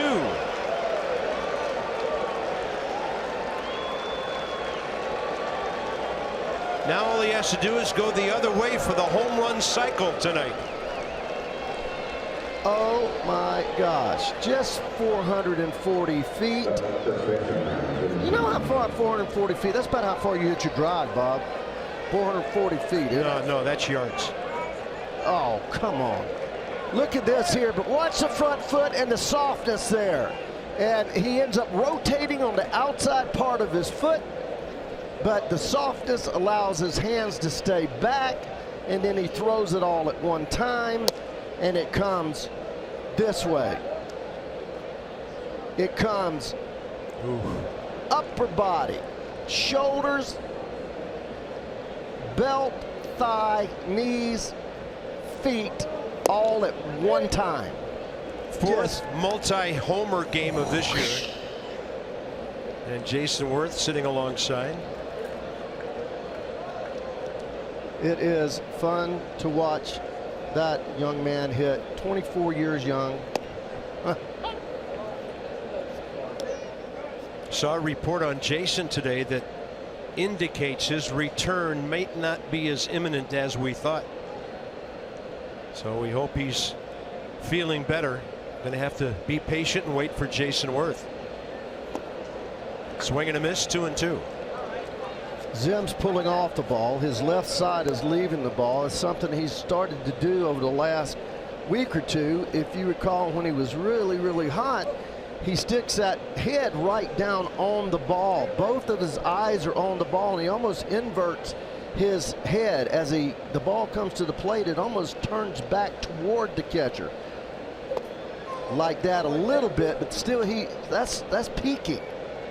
That was a peak. That wasn't. He has to keep his head on the baseball, and over the years watching him hit, when he does begin to struggle, it's that head leaves the ball. That ball is a rocket going foul. But see, he forced himself to do that. Now, if he can do that same thing, take his head, his nose to the baseball on a pitch inside, then he's done something. On a ball away, naturally you're going to go with your head that way. 3-2 to Ryan with nobody out here in the fifth. Cincinnati getting their bullpen busy. He gets jammed on that foul ball and fights it off to the other side. I'll tell you what, as a former hitting coach, he's already corrected it. The last 3 swings, he's put his head on the baseball. That's Ariel Hernandez for the Reds. They have 6 right-handers and 2 lefties out there. And Ryan will take that one up and in. He's on for the first time tonight. Walk number 3 by Tim Adelman. So let's statcast this Harper home run. 440 straight away. I always want to say there's a long drive. and then what would you say? And that ball is in the river. In Kentucky, West Virginia. So that's 845 feet of homers tonight. That's a lot of airtime for a baseball, isn't it? It is. This kid's a player. We have a great bench. You mentioned about it earlier, Bob. They know how to play. We have a lot of players, and this is probably going to sound stupid to people sometimes people get in the big leagues and they don't have baseball acumen. They have ability, but they don't have the ability to think or to work through an at bat or to play a guy one step, to pull or to fight off a pitch like that. It's no different than someone that is a builder of cabinets or builds cars. There's people that have an ability to just get it and understand it. And we have a lot of guys that have that baseball acumen, and we just call them ball players. There's an off-speed pitch, and Stephen Drew not even close to thinking about that one. 2 balls, 2 strikes. As I look back on some of the plays that happened in the first half, some of the base running mistakes, I don't even remember who did them, but a lot of those times is somebody not being prepared, not really knowing exactly what he needs to do. You get a runner on third base and you get the infield in and there is 1 out. You've got to make the ball go through.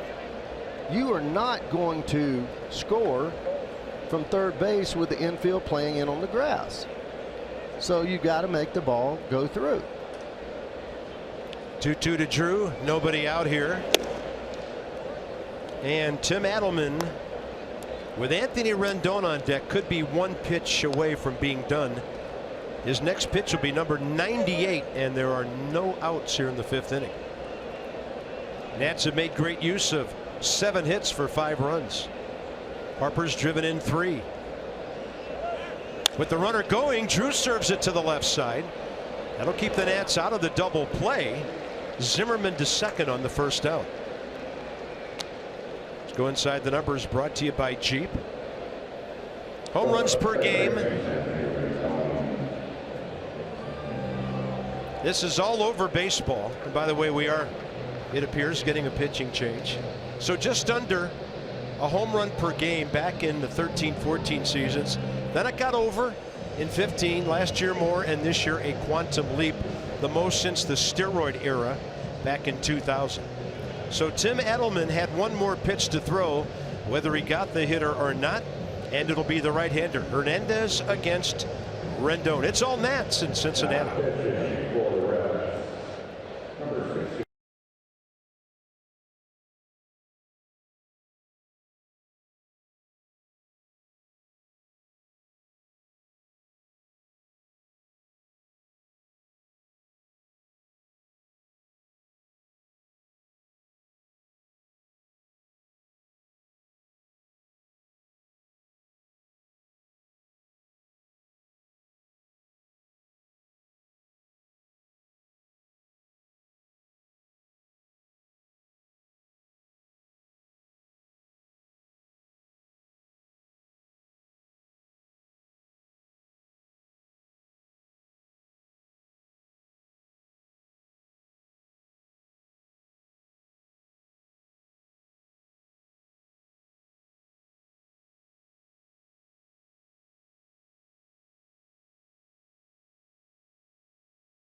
Run on the board for the Nats here in the 5th inning. So it's our Jiffy Lube pitching change, and that's Ariel Hernandez. Choose a winning team for your vehicle. Jiffy Lube, for value and convenience. Go to jiffylubedc.com. And Hernandez, 8th appearance, 15 strikeouts. He's a strikeout guy in 11 2/3. And Anthony Rendon is facing him for the first time. Rendon's off to a great start tonight. He is singled to left center for a run, doubled to right center. And smiling as he steps in for his third AB.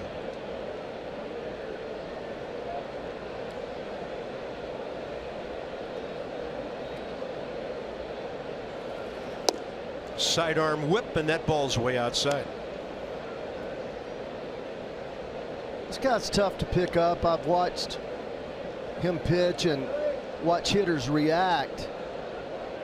He kind of closes way off and then throws across his body. Real big presence on the mound. The key to being able to hit and hit consistently is picking the ball up as fast as you can. And sometimes with relievers, you just don't get to see them throw enough to find that spot that he's releasing the ball from. 2-1 now from the 6'4", 230-pound right-hander. And his ball is all over the place. There's no way to pattern how he pitches because it's in, out, up, down, low, high. Quite a pick by Barnhart. That ball was ready to slam into the backstop. Tucker Barnhart having an active night. Well, this is not Tucker Barnhart. I mean, he didn't do that. That was just luck. Yeah, Johnny Bench was pretty lucky back there too. I don't think he's Johnny Bench, but I don't know. But that was a great play. Now he's got to reach for that one, ball four, and his reliever is all over the infield here. Well, so the Nats have 2 on, 1 out. Matt Wieters, the hitter, 0 for 1, and he has walked. And Wieters is 0 for 1 against 25-year-old Ariel Hernandez.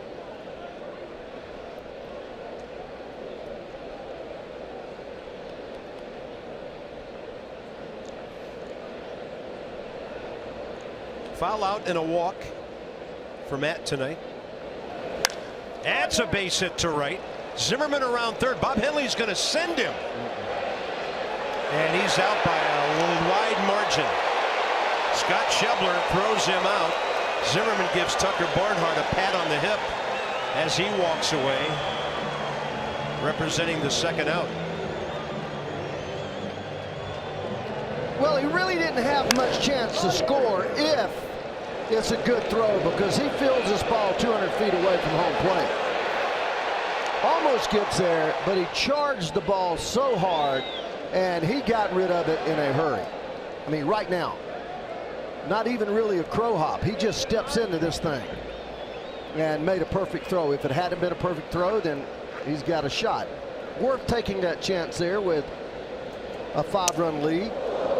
And Heisey's bat ends up in multiple pieces as it shatters on that swing.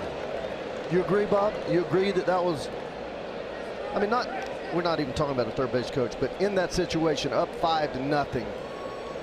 Well, I had a conversation with Bob Henley when the Nats played the Reds at Nationals Park, and he thought Schebler had the strongest arm of the three. Now, Duvall has 7 assists. Billy Hamilton has 7. But that's because guys run on him. Yeah. And Schebler made a very good throw. It has to be a perfect throw to get him. And it was. And you're up by 5. So Bob Henley pushing the envelope there. And that's another thing that is hard to get a read on nowadays. You used to have to take infield. When I played, you took infield every day. And outfielders, infielders, everybody threw. And you had an idea. So the Nats will not score other than the tape measure home run by Bryce Harper.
68 RBIs now. And summer deals have arrived at Nationals Park. Bring your family to a game with the Nats Family Fun Pack presented by Harris Teeter. You can enjoy the game and a beer with Bud and Baseball presented by Budweiser.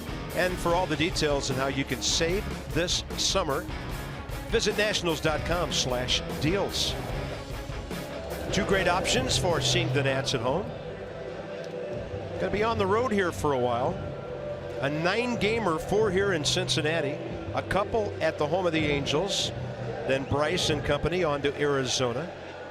Next homestand features the best of the Central, the Milwaukee Brewers, and a talented ball club from the West, those Rockies. They've been scuffling, but they can still hit. First pitch, bottom of the 5th inning. And a foul ball off the bat of Tucker Barnhart. Gio threw 4, 64 pitches, 39 strikes. Had his longest inning in the 4th. And there's Patrick Kivlehan, who will hit for their reliever Hernandez.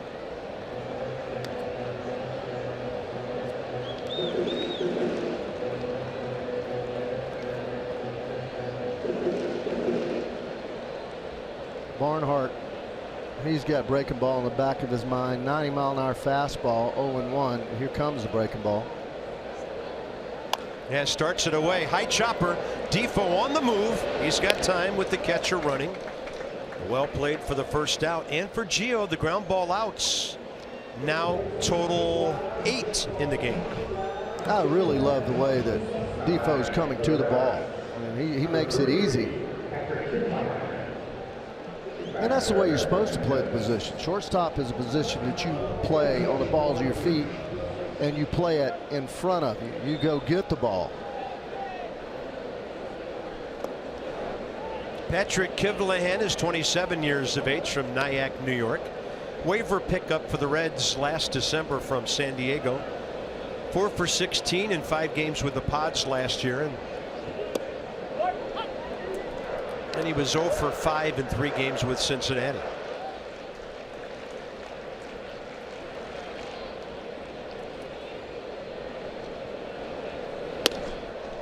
Ooh, a power fastball up for a strike. Called a little late too, didn't it? Asher Wojciechowski. Looks like he's next for the Reds.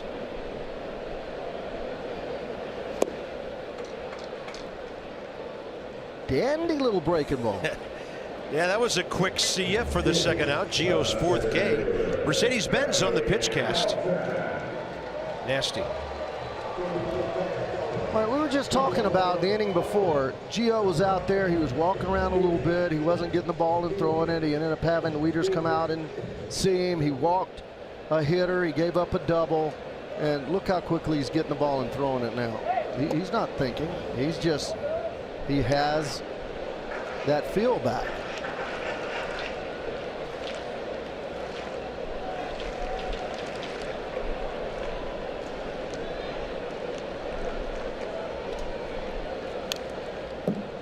Billy Hamilton, a bouncing ball hit to Defoe in the 1st, and then a ground ball on which Wilmer closed in a hurry in the 3rd and threw him out. So Gio has another chance to get a good streak going here. He's retired 4 straight since he walked Suarez after the Duvall double last inning. I tell you, he's working quickly. Yep. Don't look down and do too much around the house in between pitches. You're going to miss something because Gio's riding the express right now. That's when he's most effective. That's when he's been best this year. And I saw in that last inning he slowed down a little bit, which indicates to me that he's thinking.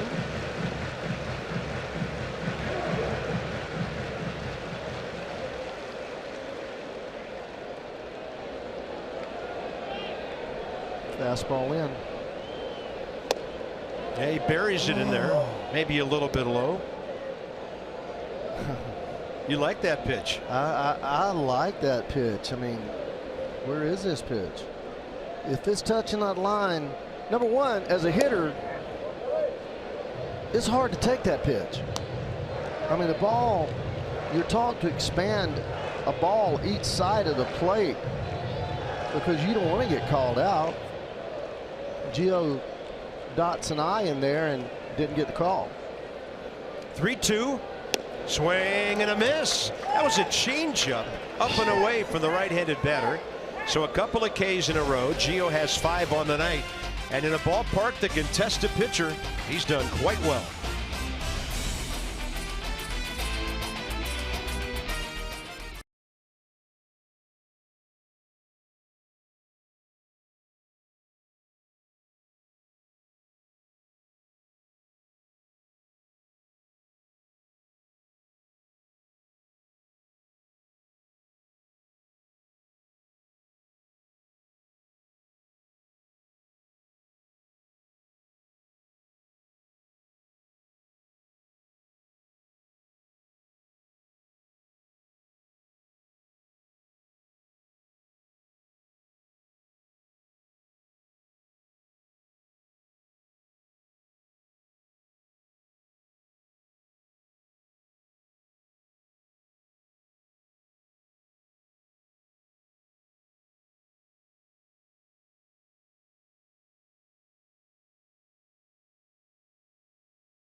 Beautiful evening, and it's time for our Navy Federal Credit Union troop recognition. Proudly serving the armed forces and their families for over 80 years. Federally insured by NCUA.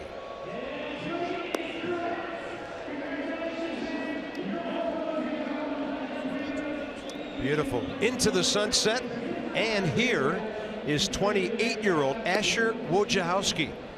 Reds signed him as a free agent just past April 21st. Some big league time with Houston 2 years ago, 5 games, 3 starts.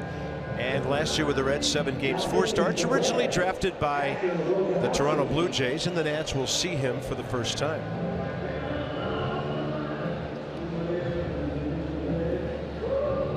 I'm just going to take a guess and say that his nickname is Wojo. 6.45 ERA, 20 strikeouts in 22 innings. But 27 hits. The league hitting .307 against him. And here's Gio up for the 3rd time tonight. 94, ball 1.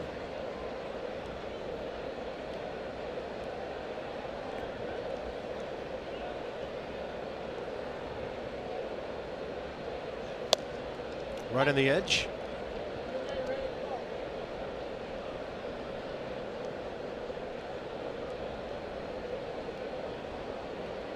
It was a 13-pitch inning for Gio, so he's at 77 through 5. Perfect. And he's trying to go at least 6 innings. And this is impressive for the 16th time this year in his 19th start. He's gone 7 or further 5 times. And the big hook strikes him out. Head to the Fitz, where the Peanuts will take on the Lynchburg Hillcats. That's from July 20th next week through the 23rd. And Friday the 21st, I've heard a lot about this, the Prince William County on-field jersey auction. Saturday, Mighty Ducks Day. First 1,250 fans receive an Averman bobblehead because Matt Doherty, who played Lester Averman, will be there. 703-590-2311 or PotomacNationals.com.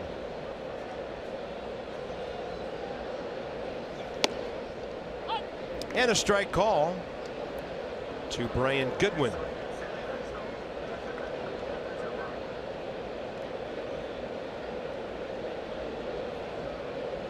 Brian, very close to being 2 for 3 with a couple of doubles tonight. Got robbed in the gap last time by Scott Schebler. He's got a short stroke. It doesn't take him long to get that bat through the strike zone. Just a little pump with his hands, short stride. Saw him hit 3 home runs right before the All-Star break on pitches 97 or above. Wojciechowski moves him off the plate, 1-2. Well, how good has Michael A. Taylor played, and Goodwin, and just about anyone that we've put in the lineup for someone that has been injured has been very productive. It has. Speaks to the depth of the organization. That's a curveball in there, and Brian knew it. 2 strikeouts here in the 6th, and Defoe will be next. Well, Wilmer's very close to being 2 for 3. Hit the ball hard last time, right at Billy Hamilton. Base hit before that, right in front of Harper's first home run in the 3rd inning.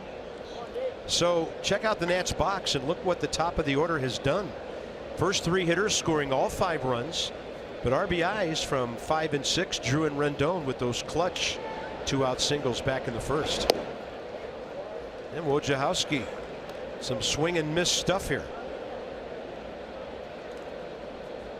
Well, he's throwing 95. He's got a good arm. That was really good action on the curveball. Had a lot of downward movement.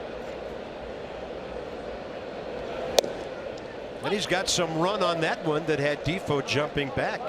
So we're into the 9 o'clock hour here. Great American Ballpark opened in 2003. Capacity 42,300 plus. Reds aren't drawing really well. They are 3rd from the bottom in the National League. Just over 24,000 a game. Well, this is a very proud city, and they're very fortunate to have great ball clubs. And they used to sell out in the 70s and 80s like Philadelphia.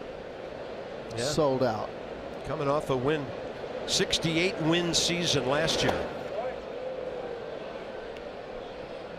So people can become fickle, and with the price of tickets now to get to ball games, parking, and you realize that a large percentage of the draw here in Cincinnati has always come from Indiana and West Virginia and Kentucky. 2-2 pitch. Yeah, we usually see our biggest crowds here on Saturdays and Sundays. I think out here in the Midwest, the Reds, the Cardinals, and the Royals are the 3 teams that draw from the biggest geographic areas as far as people driving hours and hours to get to their ballparks. 3-2 pitch. Harper on deck, and a bouncing ball right side. The race is on, and Defoe is out as Joey Votto retreated to the bag on the feed from Peraza. We're going bottom 6 to see if Gio can keep doing it.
282 yards of home runs by Bryce Harper tonight.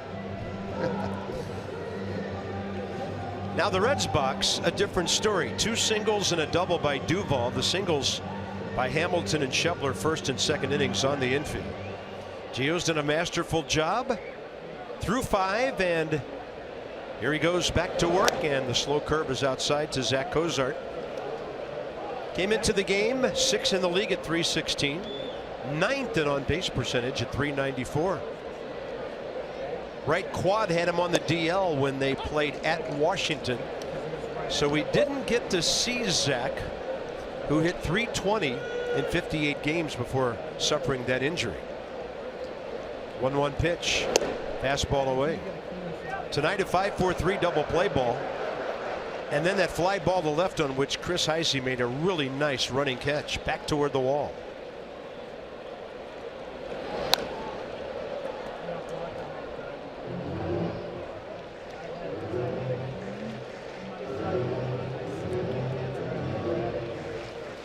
Should notice that everyone is straight away, and that's something that has been consistent.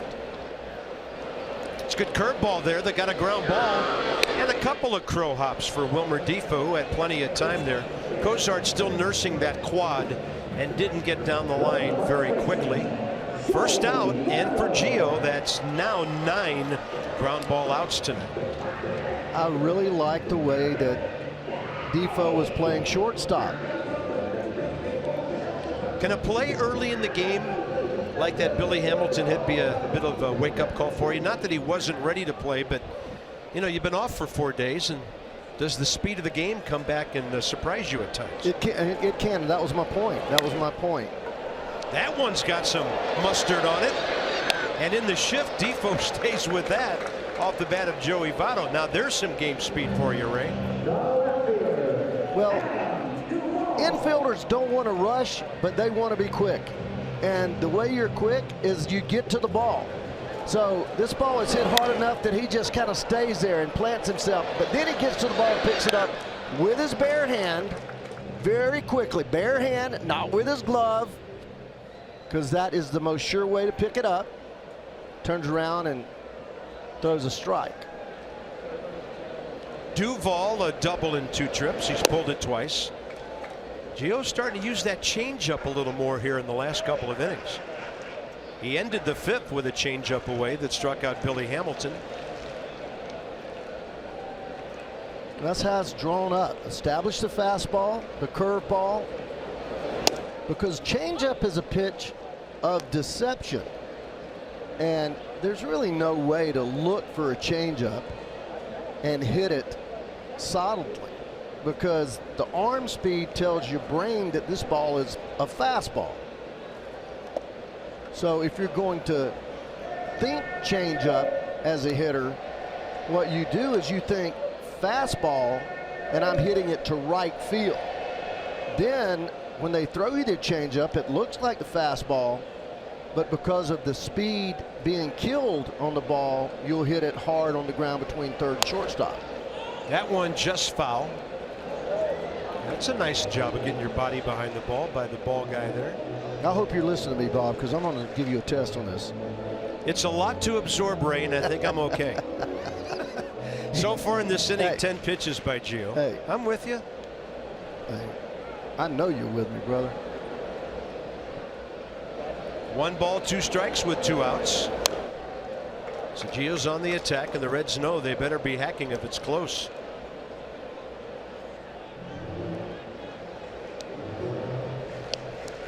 You're not like that guy that said, I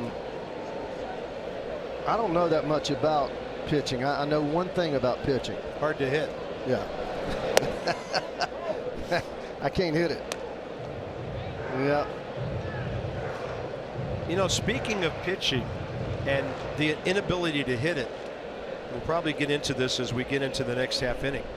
I heard a quote surrounding the All-Star game about the way the game's being played these days. It really fascinated me. So Gio gets strikeout number 6. Everybody digs home runs, but evidently some people dig strikeouts when the ball's not in play.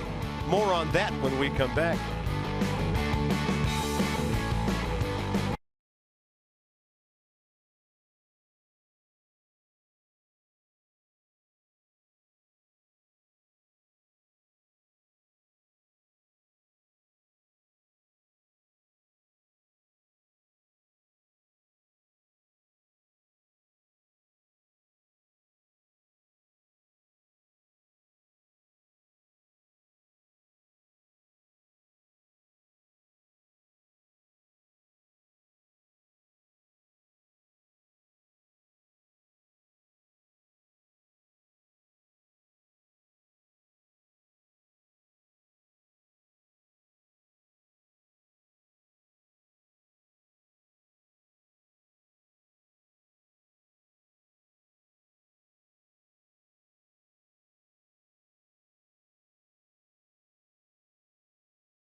We got some Geico highlights for you. How about one on, nobody out, third inning, and Bryce Harper goes 405 out to right, his 21st of the year, but he wasn't done.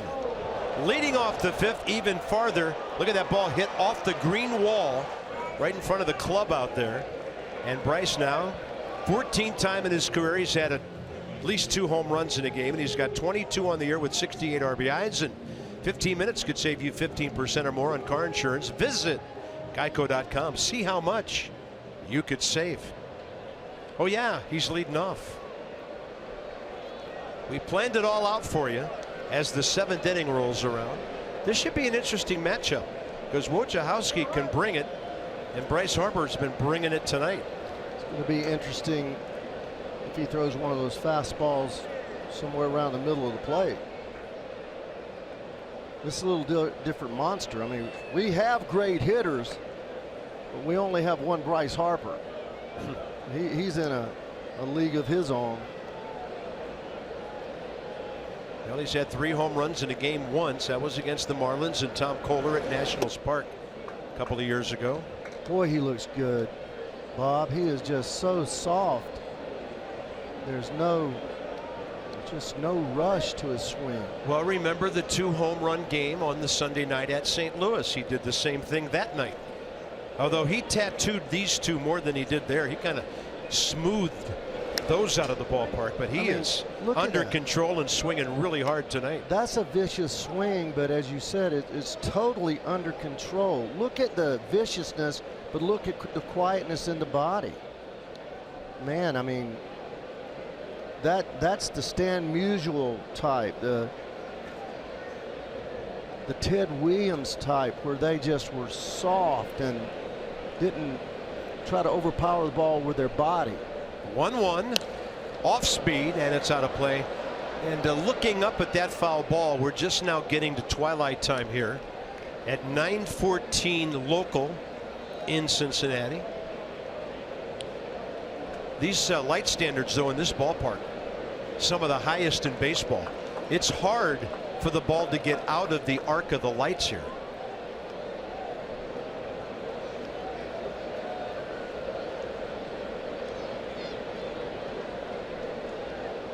They want the pitch up, and they strike out Bryce Harper with 94.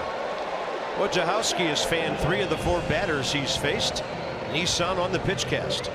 Yeah, he just threw this ball way outside, and it came back almost like it was a cutter. All 3 of those balls in almost exact same spot.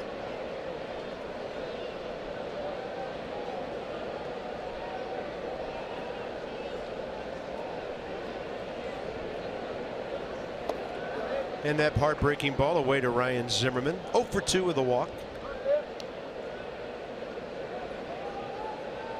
This is a ballpark where Zimmerman could become the organization's all-time home run leader. 4 games here. He's tied with Vladimir Guerrero. And he was all over that one as he fouls it right below us. Ryan hasn't hit a home run in a month and a day. His last one June 13th against R.A. Dickey.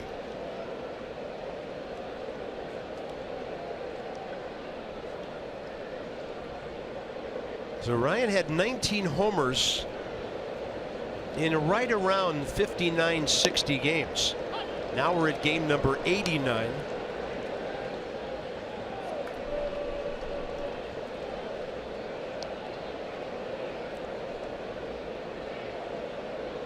And he could easily hit him right center in this ballpark. Doesn't have to pull it. 1-2 pitch. That's up and in. Wojciechowski kept everything away from Bryce Harper. Maybe throws that one to get back to the outside edge.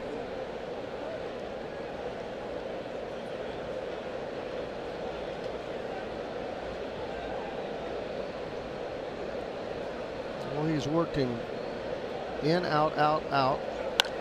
And that one pops straight up. Still visible in the arc of the lights and caught by Zach Cozart. 2 down. MLB.TV. You can watch it every night on every device. Every out-of-market regular season game live. Plus, you get a free subscription to At Bat Premium, the #1 app for live baseball. Blackout. Other restrictions apply. Visit MLB.tv. Wojciechowski's come in and really settled this game down nicely for Brian Price and his pitching coach Mac Jenkins. He's retired 5 in a row, and here's Stephen Drew.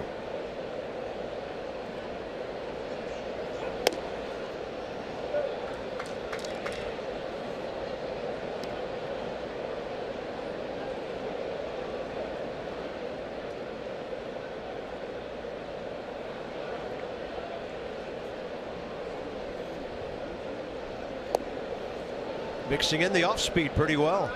This ball is moving all over the place. That fastball is really just jumping 5 or 6 inches at the end of the run. That pitch down was a sinker that worked from the top of the shin guard down to the shoe. Off the plate in. I don't know how a kid like this has an earned run average of 5+. He looks very impressive with not only the velocity but the ability to throw the ball to different quadrants. Yeah, well, 27 hits in 22 innings, so he's only appeared before this 7 times, 4 starts. But he's showing something to a few people tonight. 5-to-1 strikeout to walk ratio, but he's been very hittable. Setting up way outside. 3-1. And Drew had a good rip. Top 7, 5-0 Nats. Drew that big RBI single in the first with 2 outs that got him on the board, and then Rendon followed with a similar shot up the middle. Bryce Harper has taken care of the rest.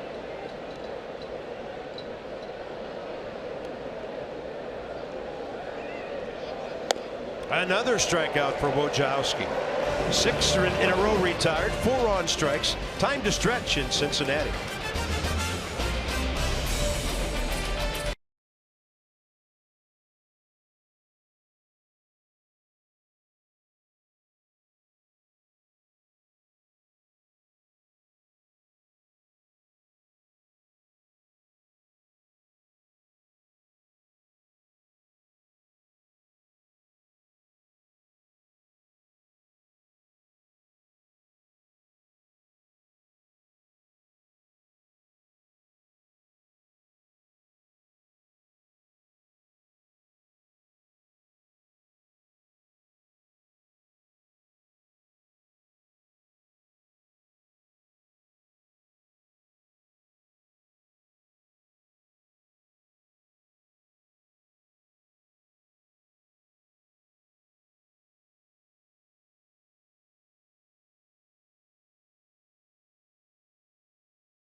On a warm night, the Misters are going for Gio Gonzalez. Here we go, bottom 7.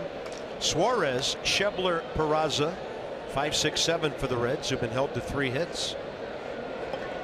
6 strikeouts, couple of walks, neither of them hurt. And now he's got Suarez jumping at that outside fastball. Well, he has been right on the number all night long. That number being 15 pitches per inning is what you would like for your starter to do. And Gio has exactly 15 pitches.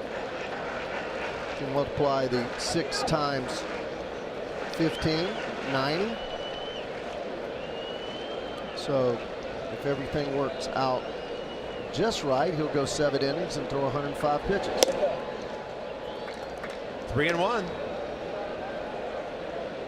This is a power-packed Cincinnati lineup. There's Drew Storen. Made 1 appearance against the Nats in D.C. and he's doing well. He's got a good year going. Great kid. 2.80 ERA in 37 games. He did not want to leave the Nationals. That ball laced. Oh, Rendon to his left. What a pick. And the throw on target. How about that for the 11th ground ball out of the night? A spectacular Rendon play.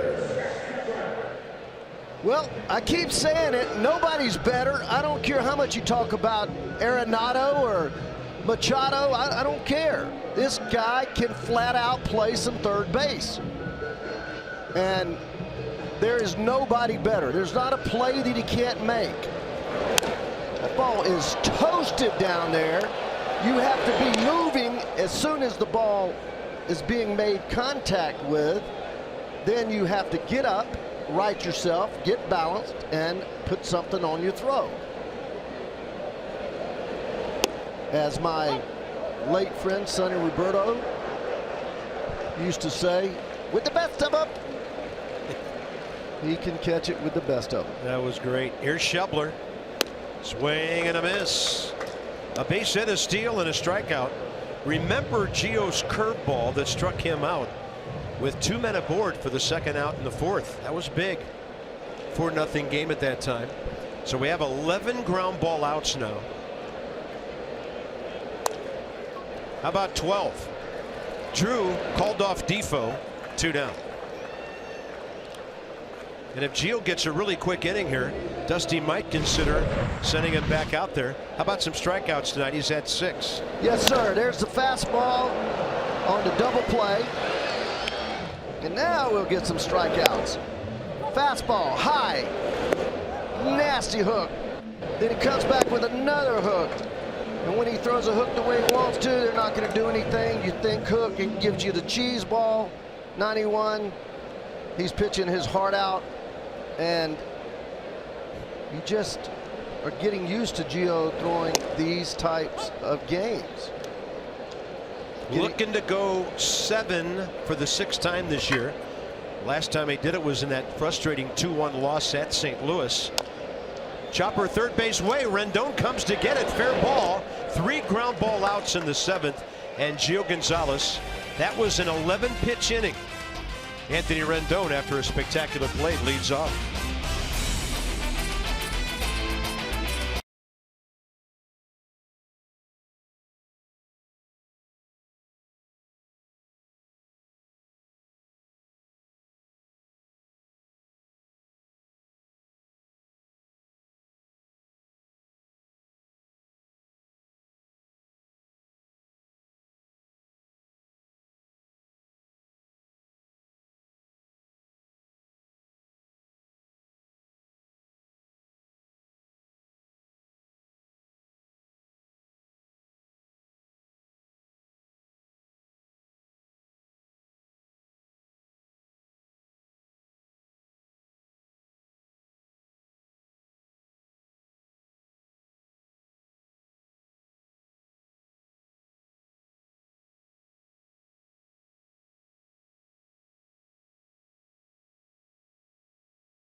A perfect night at the plate on 3 times, couple of hits, RBI, and a walk, and one of the greatest defensive plays you'll see all year. Statcast. First step, 27/100ths of a second. Anything around 3/10ths of a second considered really fast. And this one to end the inning on the charge. Here he comes. 13 ground ball outs for Gio. And Statcast is brought to you from Fios by Verizon. Fios is not cable. We're wired differently. Go to getfios.com. So here's Drew Storen. 38th appearance, couple of wins, couple of losses, 2.80 the ERA, 30 hits in 35 innings. Now Drew would be the first to tell you he's walked too many guys, 15 while striking out 28. But the fact that he's got the 2.80 ERA rate indicates that he's made big pitches to take care of some of those walks. And the league only hitting .229 against him. First batter's 125. Well, Stanford graduate, and we know he's very smart. Has that sinker and the tight slider that you really don't pick up. And then his third pitch is the changeup. Fastball away. Rendon took it. Anthony is 0 for 1 against his former teammate. You know, we always talk about we need a closer, we need a closer, we need a closer. When we had one and Drew, we went out and got Papelbon, and that really messed Drew up mentally. And you've got to be tough enough to be able to be the setup man. I mean, you know, that's not an excuse, but yeah, and it was kind of weird because as I think back on when Soriano came aboard, yeah, Drew's first 3 or 4 appearances as the 8th inning guy, he was untouchable. I think at one point he retired like 18 out of 19 hitters, and then something happened and he dropped off severely. That was very puzzling because he was off to a great start in that role. 1-2 to Rendon. Breaking ball, and Anthony seemed to be waiting for it, almost as if he knew it was coming. And these guys are swinging so well that they just don't ever look like they're fooled, even with good pitches. We've talked about balance a lot tonight with Bryce. And if you draw a line right through the middle of your body, you want to stay right there. You don't want to come forward. Took a little bit off the breaking ball there, or slurve action to get the strikeout on Rendon.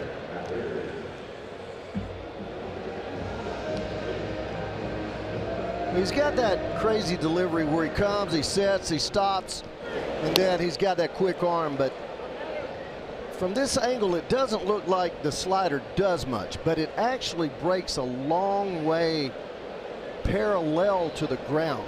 It goes, doesn't have that much vertical break. It's more of a horizontal break, but it kind of turns inside out. Matt Wieters is 1 for 3 career against Storen. And Matt tonight, a walk and a base hit in 3 plate appearances. Way inside 2-0. What was that? That had to be a change out there. Yeah, it looked like a straight change.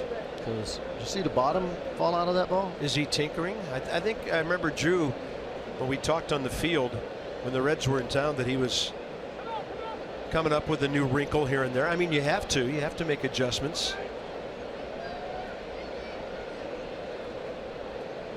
You got to get a lot of rotation on the ball to make it drop that much. 2-0 pitch with 1 out. That's 92 missing. 3-0.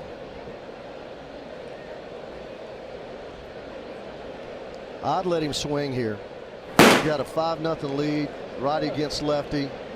I'll let him swing right here, baby. 3-0 here. Wieters taking all the way. Yep. So some things happening with left-handers. You saw Matt Grace warming up, and left-handed batter Adam Lind could be about to hit for Gio after Heisey bats here. Gio still got the towel on his arm, so it kind of looks like the possibility is there that he'll pitch the 8th. It depends on what these hitters do. And Wieters will go fair into the corner with his second hit of the night. So Matz looked good at the plate and behind the plate tonight.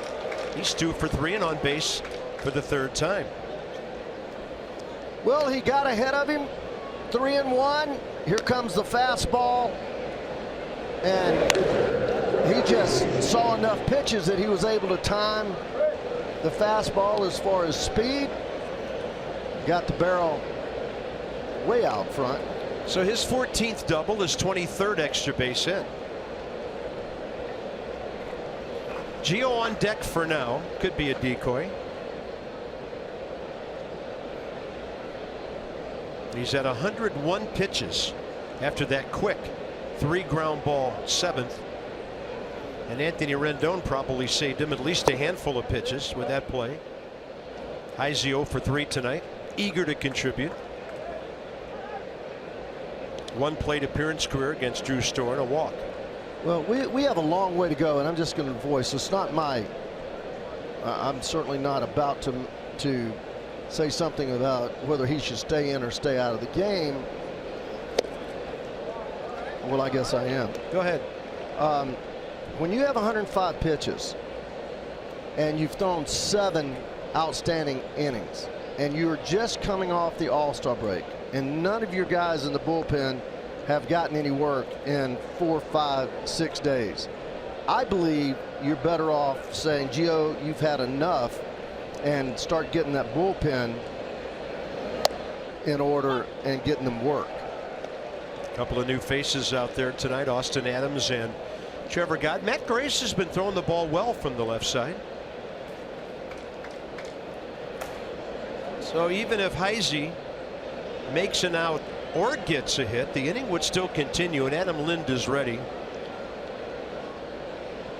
We'll wait and see what Dusty does here. 1-2 meanwhile, and Storen drops down sidearm and strikes him out with a slider. 2 outs, and they are not calling Gio back. He's going to bat, and you assume stay in the game for 1 more inning. And by the way, it also may have something to do with the fact that the Reds have 8, 9, and 1 due up, not the heart of their order in the 8th inning. Well, there's a lot of arguments here.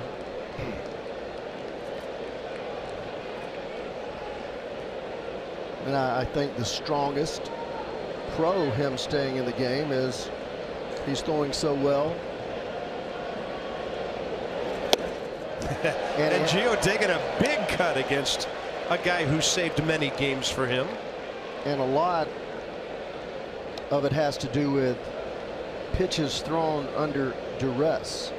He's thrown the 105 pitches, but yeah, he hasn't been in trouble. But in that 4th inning, and he was in minor trouble then. So and he's retired 11 in a row since. Right. Gio's going to put it in play, and Drew Storen's going to get a scoreless 8th inning. So the Nats strand their 7th base runner of the night. Bottom of the 8th, straight ahead.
Masson, brought to you by visitannapolis.org. Create your moment at visitannapolis.org. And by the Lexus RX, featuring a pre-collision system with pedestrian detection standard. The Queen City of Cincinnati. First to 4 here, and the Nats are in great shape going into the bottom of the 8th. Gio's going to take the mound with 101 pitches. And time now for the Unlimited Baseball Break, brought to you by T-Mobile. 3,343 home runs into today, and Harper's put a couple more on top of that. A Major League record over 6,100 is the pace. The Dodgers the best at the break since 1955. They were regular visitors to the World Series against the Yankees back then. Meanwhile, their arch rivals, the Giants, having a miserable time.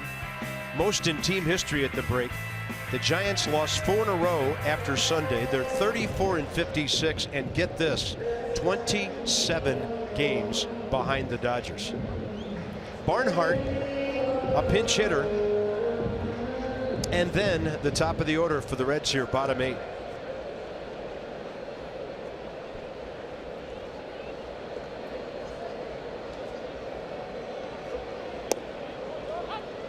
Guess what? Strike one. Barnhart, 2 ground balls to Defoe at short. Chopper third base side. Rendon's got a ways to go. Catcher running, and he is safe. So that's the Reds' 4th hit all night, and 3 of them have been on the infield. Yeah, and there's nothing you can do about that. Look how deep he's playing, and he played it perfectly. Just perfectly. So you could look back at this game, Ray, and Gio's performance tonight, and come up with maybe 2 balls they have centered all night. And they happen in the same inning. The Duvall double in the 4th, and the inning-ending Peraza line drive on which Goodwin made the spectacular play. Yeah, you end up throwing to 23, 24, 25 hitters, and they have seen everything that you have, everything that you feature, and they can't solve it. This is Arizmendi Alcantara, the 25-year-old switch-hitting infielder outfielder. He's going to hit one out to right, and Bryce Harper will see his first action of the night. First out, 8th inning, and Billy Hamilton is next.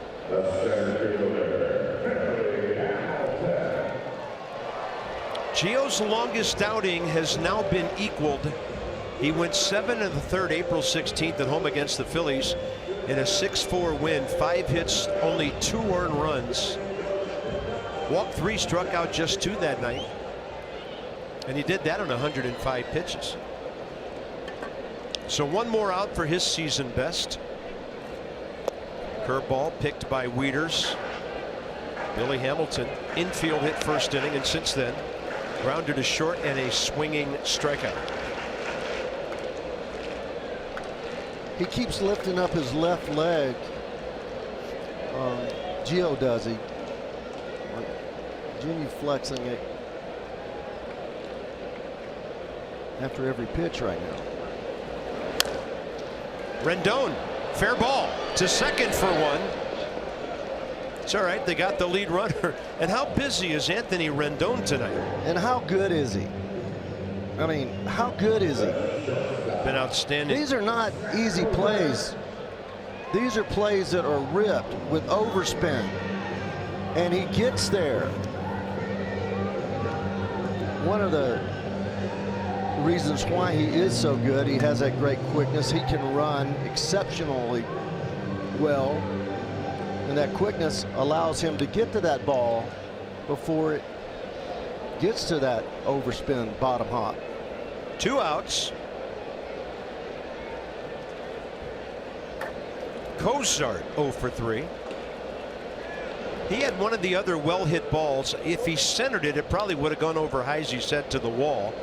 But he did hit it well, and Heisey went back to rob him of at least a double back in the 3rd. So very few hard hit balls by the Reds.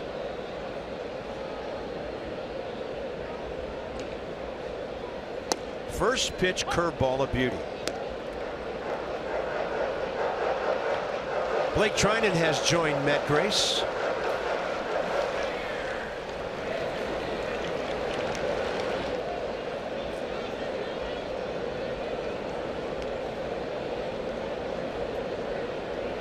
Another curveball. That's popped into right center, and Harper's closing on it.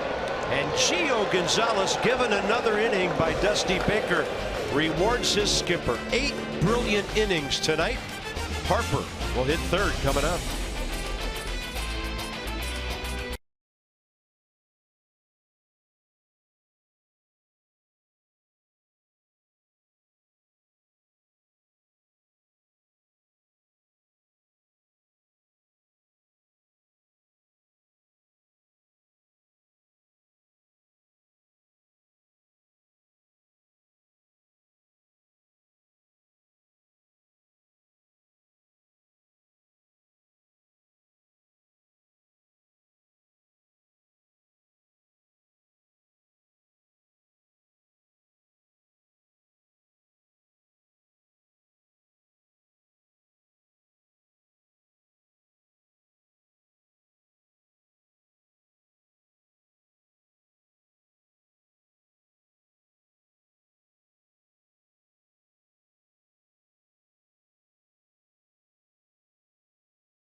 And the Nats are up on the road.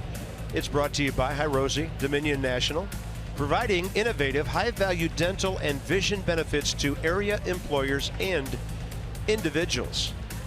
That was Brian Goodwin after that great play back in the 4th inning. He was smiling. He got plenty from his teammates. So night has fallen on Cincinnati, and the Nats lead 5-0 after 8 with Gio brilliant tonight. And it'll be Goodwin, Defoe, and Harper, top 9. How about another look at his swing to start the game? Smoked a double right off the get-go, and then the defense in center field where he covered a lot of ground on a really good jump. Great acceleration, outstanding concentration as he dove and centered that ball right in the middle of that leather. Left-hander, 28-year-old left-hander Tony Cingrani. Be his 19th appearance. Former starter for the Reds. Goodwin 0 for 1 against him.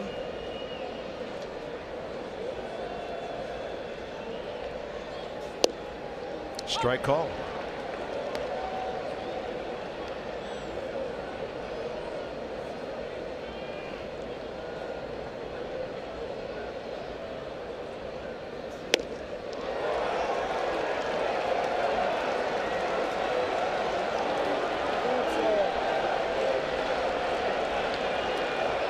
Oh yeah, crowd coming alive because they get 11 strikeouts, they get free pizza.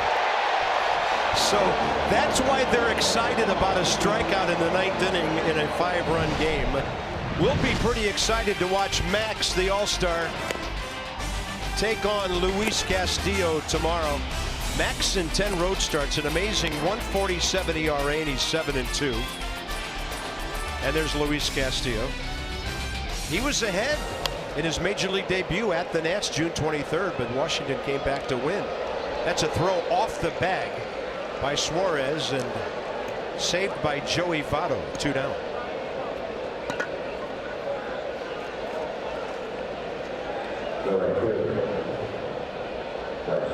Inside the numbers, brought to you by Jeep on Bryce Harper. So he's jumping up some rankings here, now batting .328. 2 for 3, and he adds 3 points onto his average. The on-base percentage has gone up 4 points. Read the rest and enjoy as we watch this remarkable, now veteran hitter coming off another All-Star game. Against Cingrani, Bryce is 1 for 7 career. This is one of the best left-handed arms in the game. This kid has. You know, they had him as a starting pitcher, and he started off really well, and they ended up having such a tough time in their bullpen. They moved him to the bullpen. When they tried to start him the next time, he had a tough time locating and getting past the 3rd or 4th inning. But he has a very live arm, very difficult to pick up as a hitter. Lanky, seems to let the ball go right at home plate. See a lot of swings and misses with him.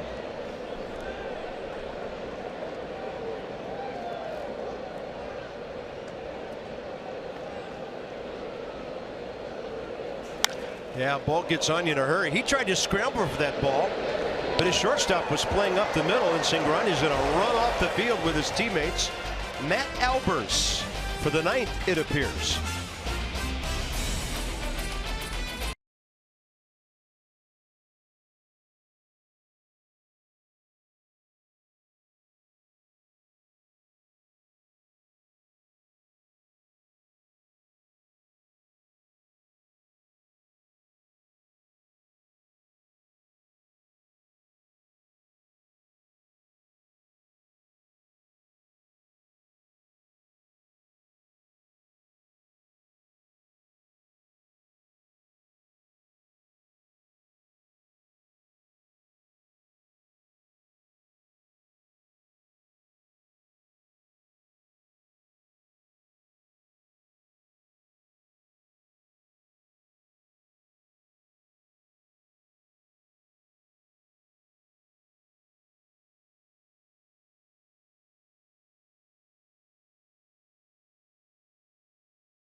Is presented by authority of the Washington Nationals and may be transmitted in any form, and the accounts and descriptions of this game may not be disseminated without the expressed written consent of the Washington Nationals. From downriver down toward Paducah, great view of the ballpark, and look who's on the mound for the 9th inning. Gio Gonzalez did not come out of the game. High fives everywhere, but you know, Ray, his teammates, they're not reading Dusty Baker's mind. They didn't know he was going to stay in the game. They assumed he was done. And here he is 1 inning later against Joey Votto. Now, maybe contributing to that, Gio threw 8 pitches against 4 batters in the 8th inning. 1-1 to Votto, who's 0 for 2 with a walk. Maybe he's going to give him one hitter here and see what happens. No swing, ball 2. Well, Dusty likes to do that. He likes to carry a starter right to a left or right hand matchup guy and then say, okay, now you're done. Fly ball to left, playable for Chris Heisey. Drifting, 1 out. There he goes. And he's coming to get him. By the way, when this one's over, Byron Kerr, Phil Wood in the studio. That's Extra Post Game Show presented by W.B. Mason. So in a rather unusual move, Dusty brings him out for the 9th. He's going to walk him off with 8 1/3, using the same adjective I used for the 8 innings. Brilliant outing from Gio, and he finally takes the ball. And wouldn't you love to hear that conversation? A 4-hitter through 8 1/3. And now Gio can get another ovation by a lot of Nats fans, third base side.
The 8th inning, Gio's getting double the love now. His second dugout greeting. So he goes out and gets Joey Votto, finishes his night, and Matt Albers will hopefully take care of the rest right here. Kind of an unorthodox move by Dusty. But here comes Duvall and Suarez to face Matt Albers, who Dusty seems to be trusting more and more all the time. Why not with a 1.93 ERA? Only 18 hits in 33 innings. And the strikeout ratio to walks 4-1. He's having a good year. Duvall faces him for the first time.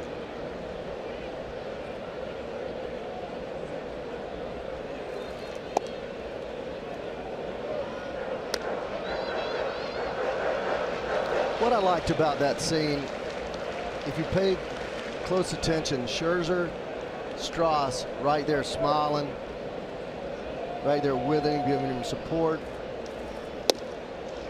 And with all great pitching staffs, and I remember the Braves in the 90s when they had Smoltz and Glavine, Avery, Maddox.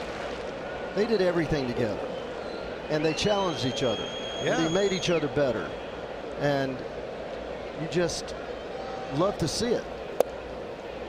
Albers keeping the ball down. 2-1 to Adam Duvall. Nats trying to score their 3rd shutout of the year. They were finally shut out last weekend. Guess it had to happen once.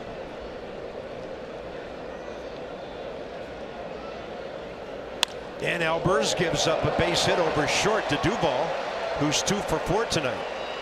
The ball not that hard hit. Mercedes-Benz on the location. Didn't get it in there enough. Look, he sets up outside, and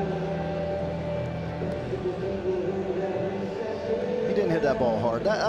You've got to call that a successful pitch. Whenever you throw and a guy breaks his bat and he hits a humpback line drive, that ball may have looked like it was hit hard, but he took all the sting out of that ball.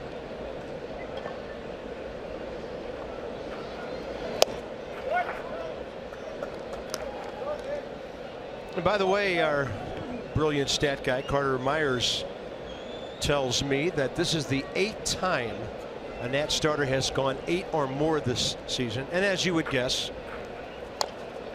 Max has done it 6 of those times. Joe Ross the other, back in May against Seattle, and now Gio. So deep into the ball game, to say the least. His next assignment will be in Southern California.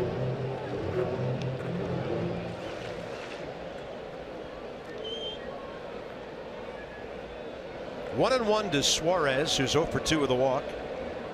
Eugenio 0 for 1 career against Matt Albers. Chris Spire swats that one away before it can go into the Nats dugout. He's throwing a really heavy ball.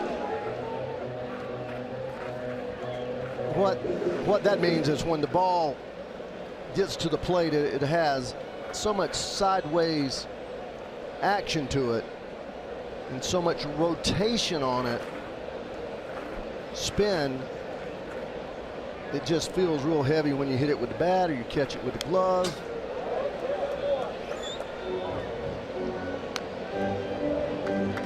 Yeah, no, we've talked to catchers over the years who will have a sore left from their wrist all the way up to their shoulder, maybe the day after they catch a very heavy sinker ball guy. Oh yeah.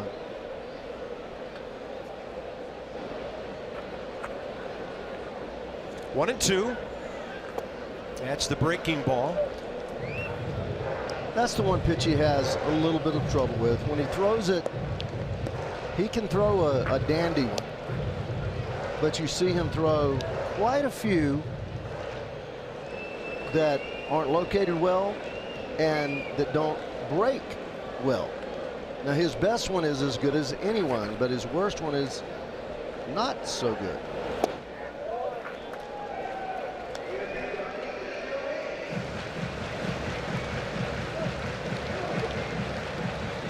And Suarez being a pest here in the 9th inning.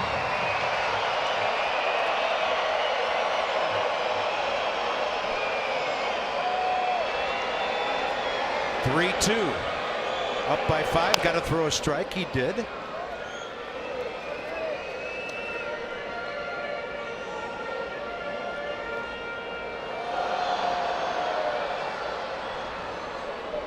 Gio, by the way, ends up with 113 pitches, 74 strikes. Such a nice outing. 3-2. Suarez really choked up on that bat. He's going to fight one off and drop it in center field.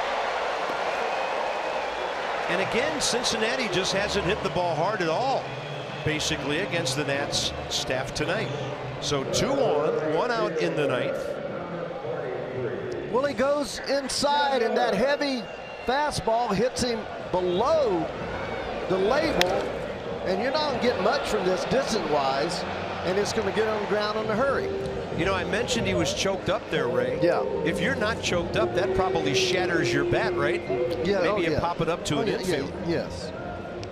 And you also, when you choke up, you have a much better chance to center the baseball. Here's Schebler, who can make this way too interesting in a hurry.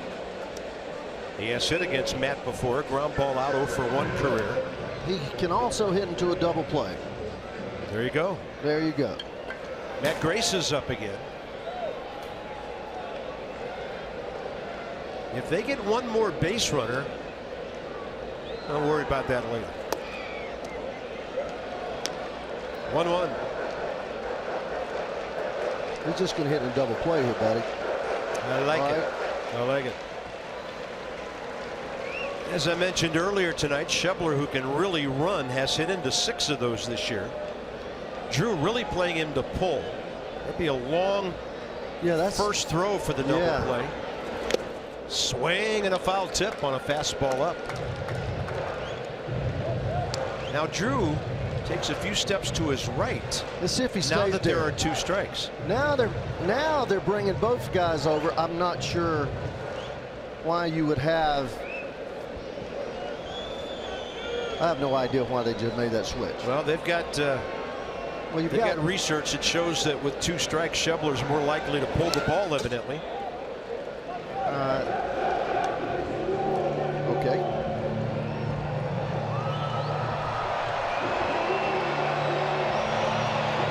Analytics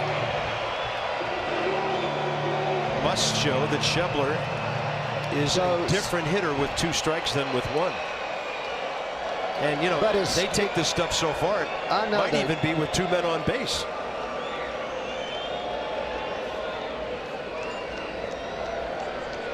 You just hate to see a ground ball go through the left side if that happens. But it's not going to, because that's a high slider for the strikeout.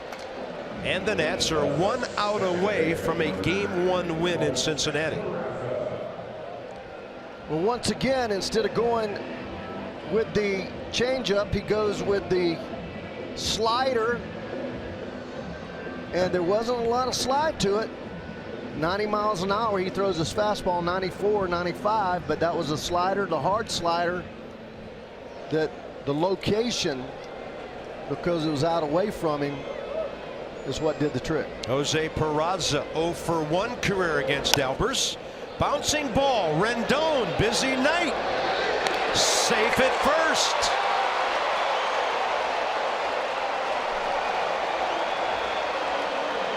He's done everything he can do. The Reds just tapping the ball around the field here to load the bases. Well, you see this a lot with sinker ball pitchers. They cannot hit the center of the ball. They hit the bottom of the top of the ball. They hit the ball on the ground. They chop it into the dirt. It doesn't go very far. Rendon again making a really nice play, and Dusty deciding that he's going to make a move. Tucker Barnhart is a switch hitter. If he faced Albers right-handed, he's hitting, pardon me, left-handed, he's hitting 296. Right-handed, he's hitting 171.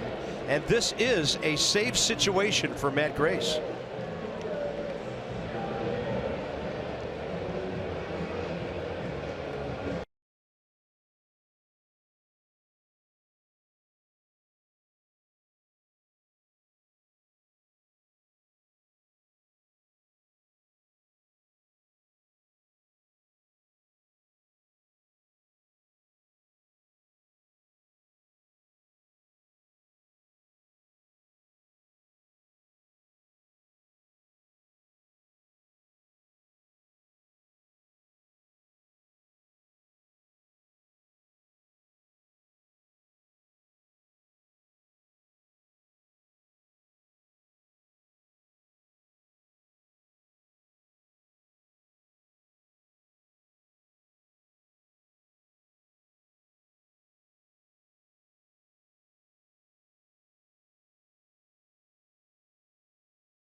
in the bottom of the 9th inning as the Nats desperately try to get that final out. Matt Grace has never faced Tucker Barnhart before. He's never saved a game in the big leagues. This is his 19th appearance. ERA on its way down because he's been solid lately. Scoreless relief in 7 of his 10 outings since being recalled.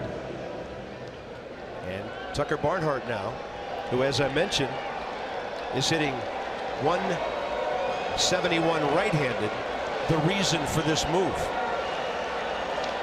But generally, you're playing no doubles.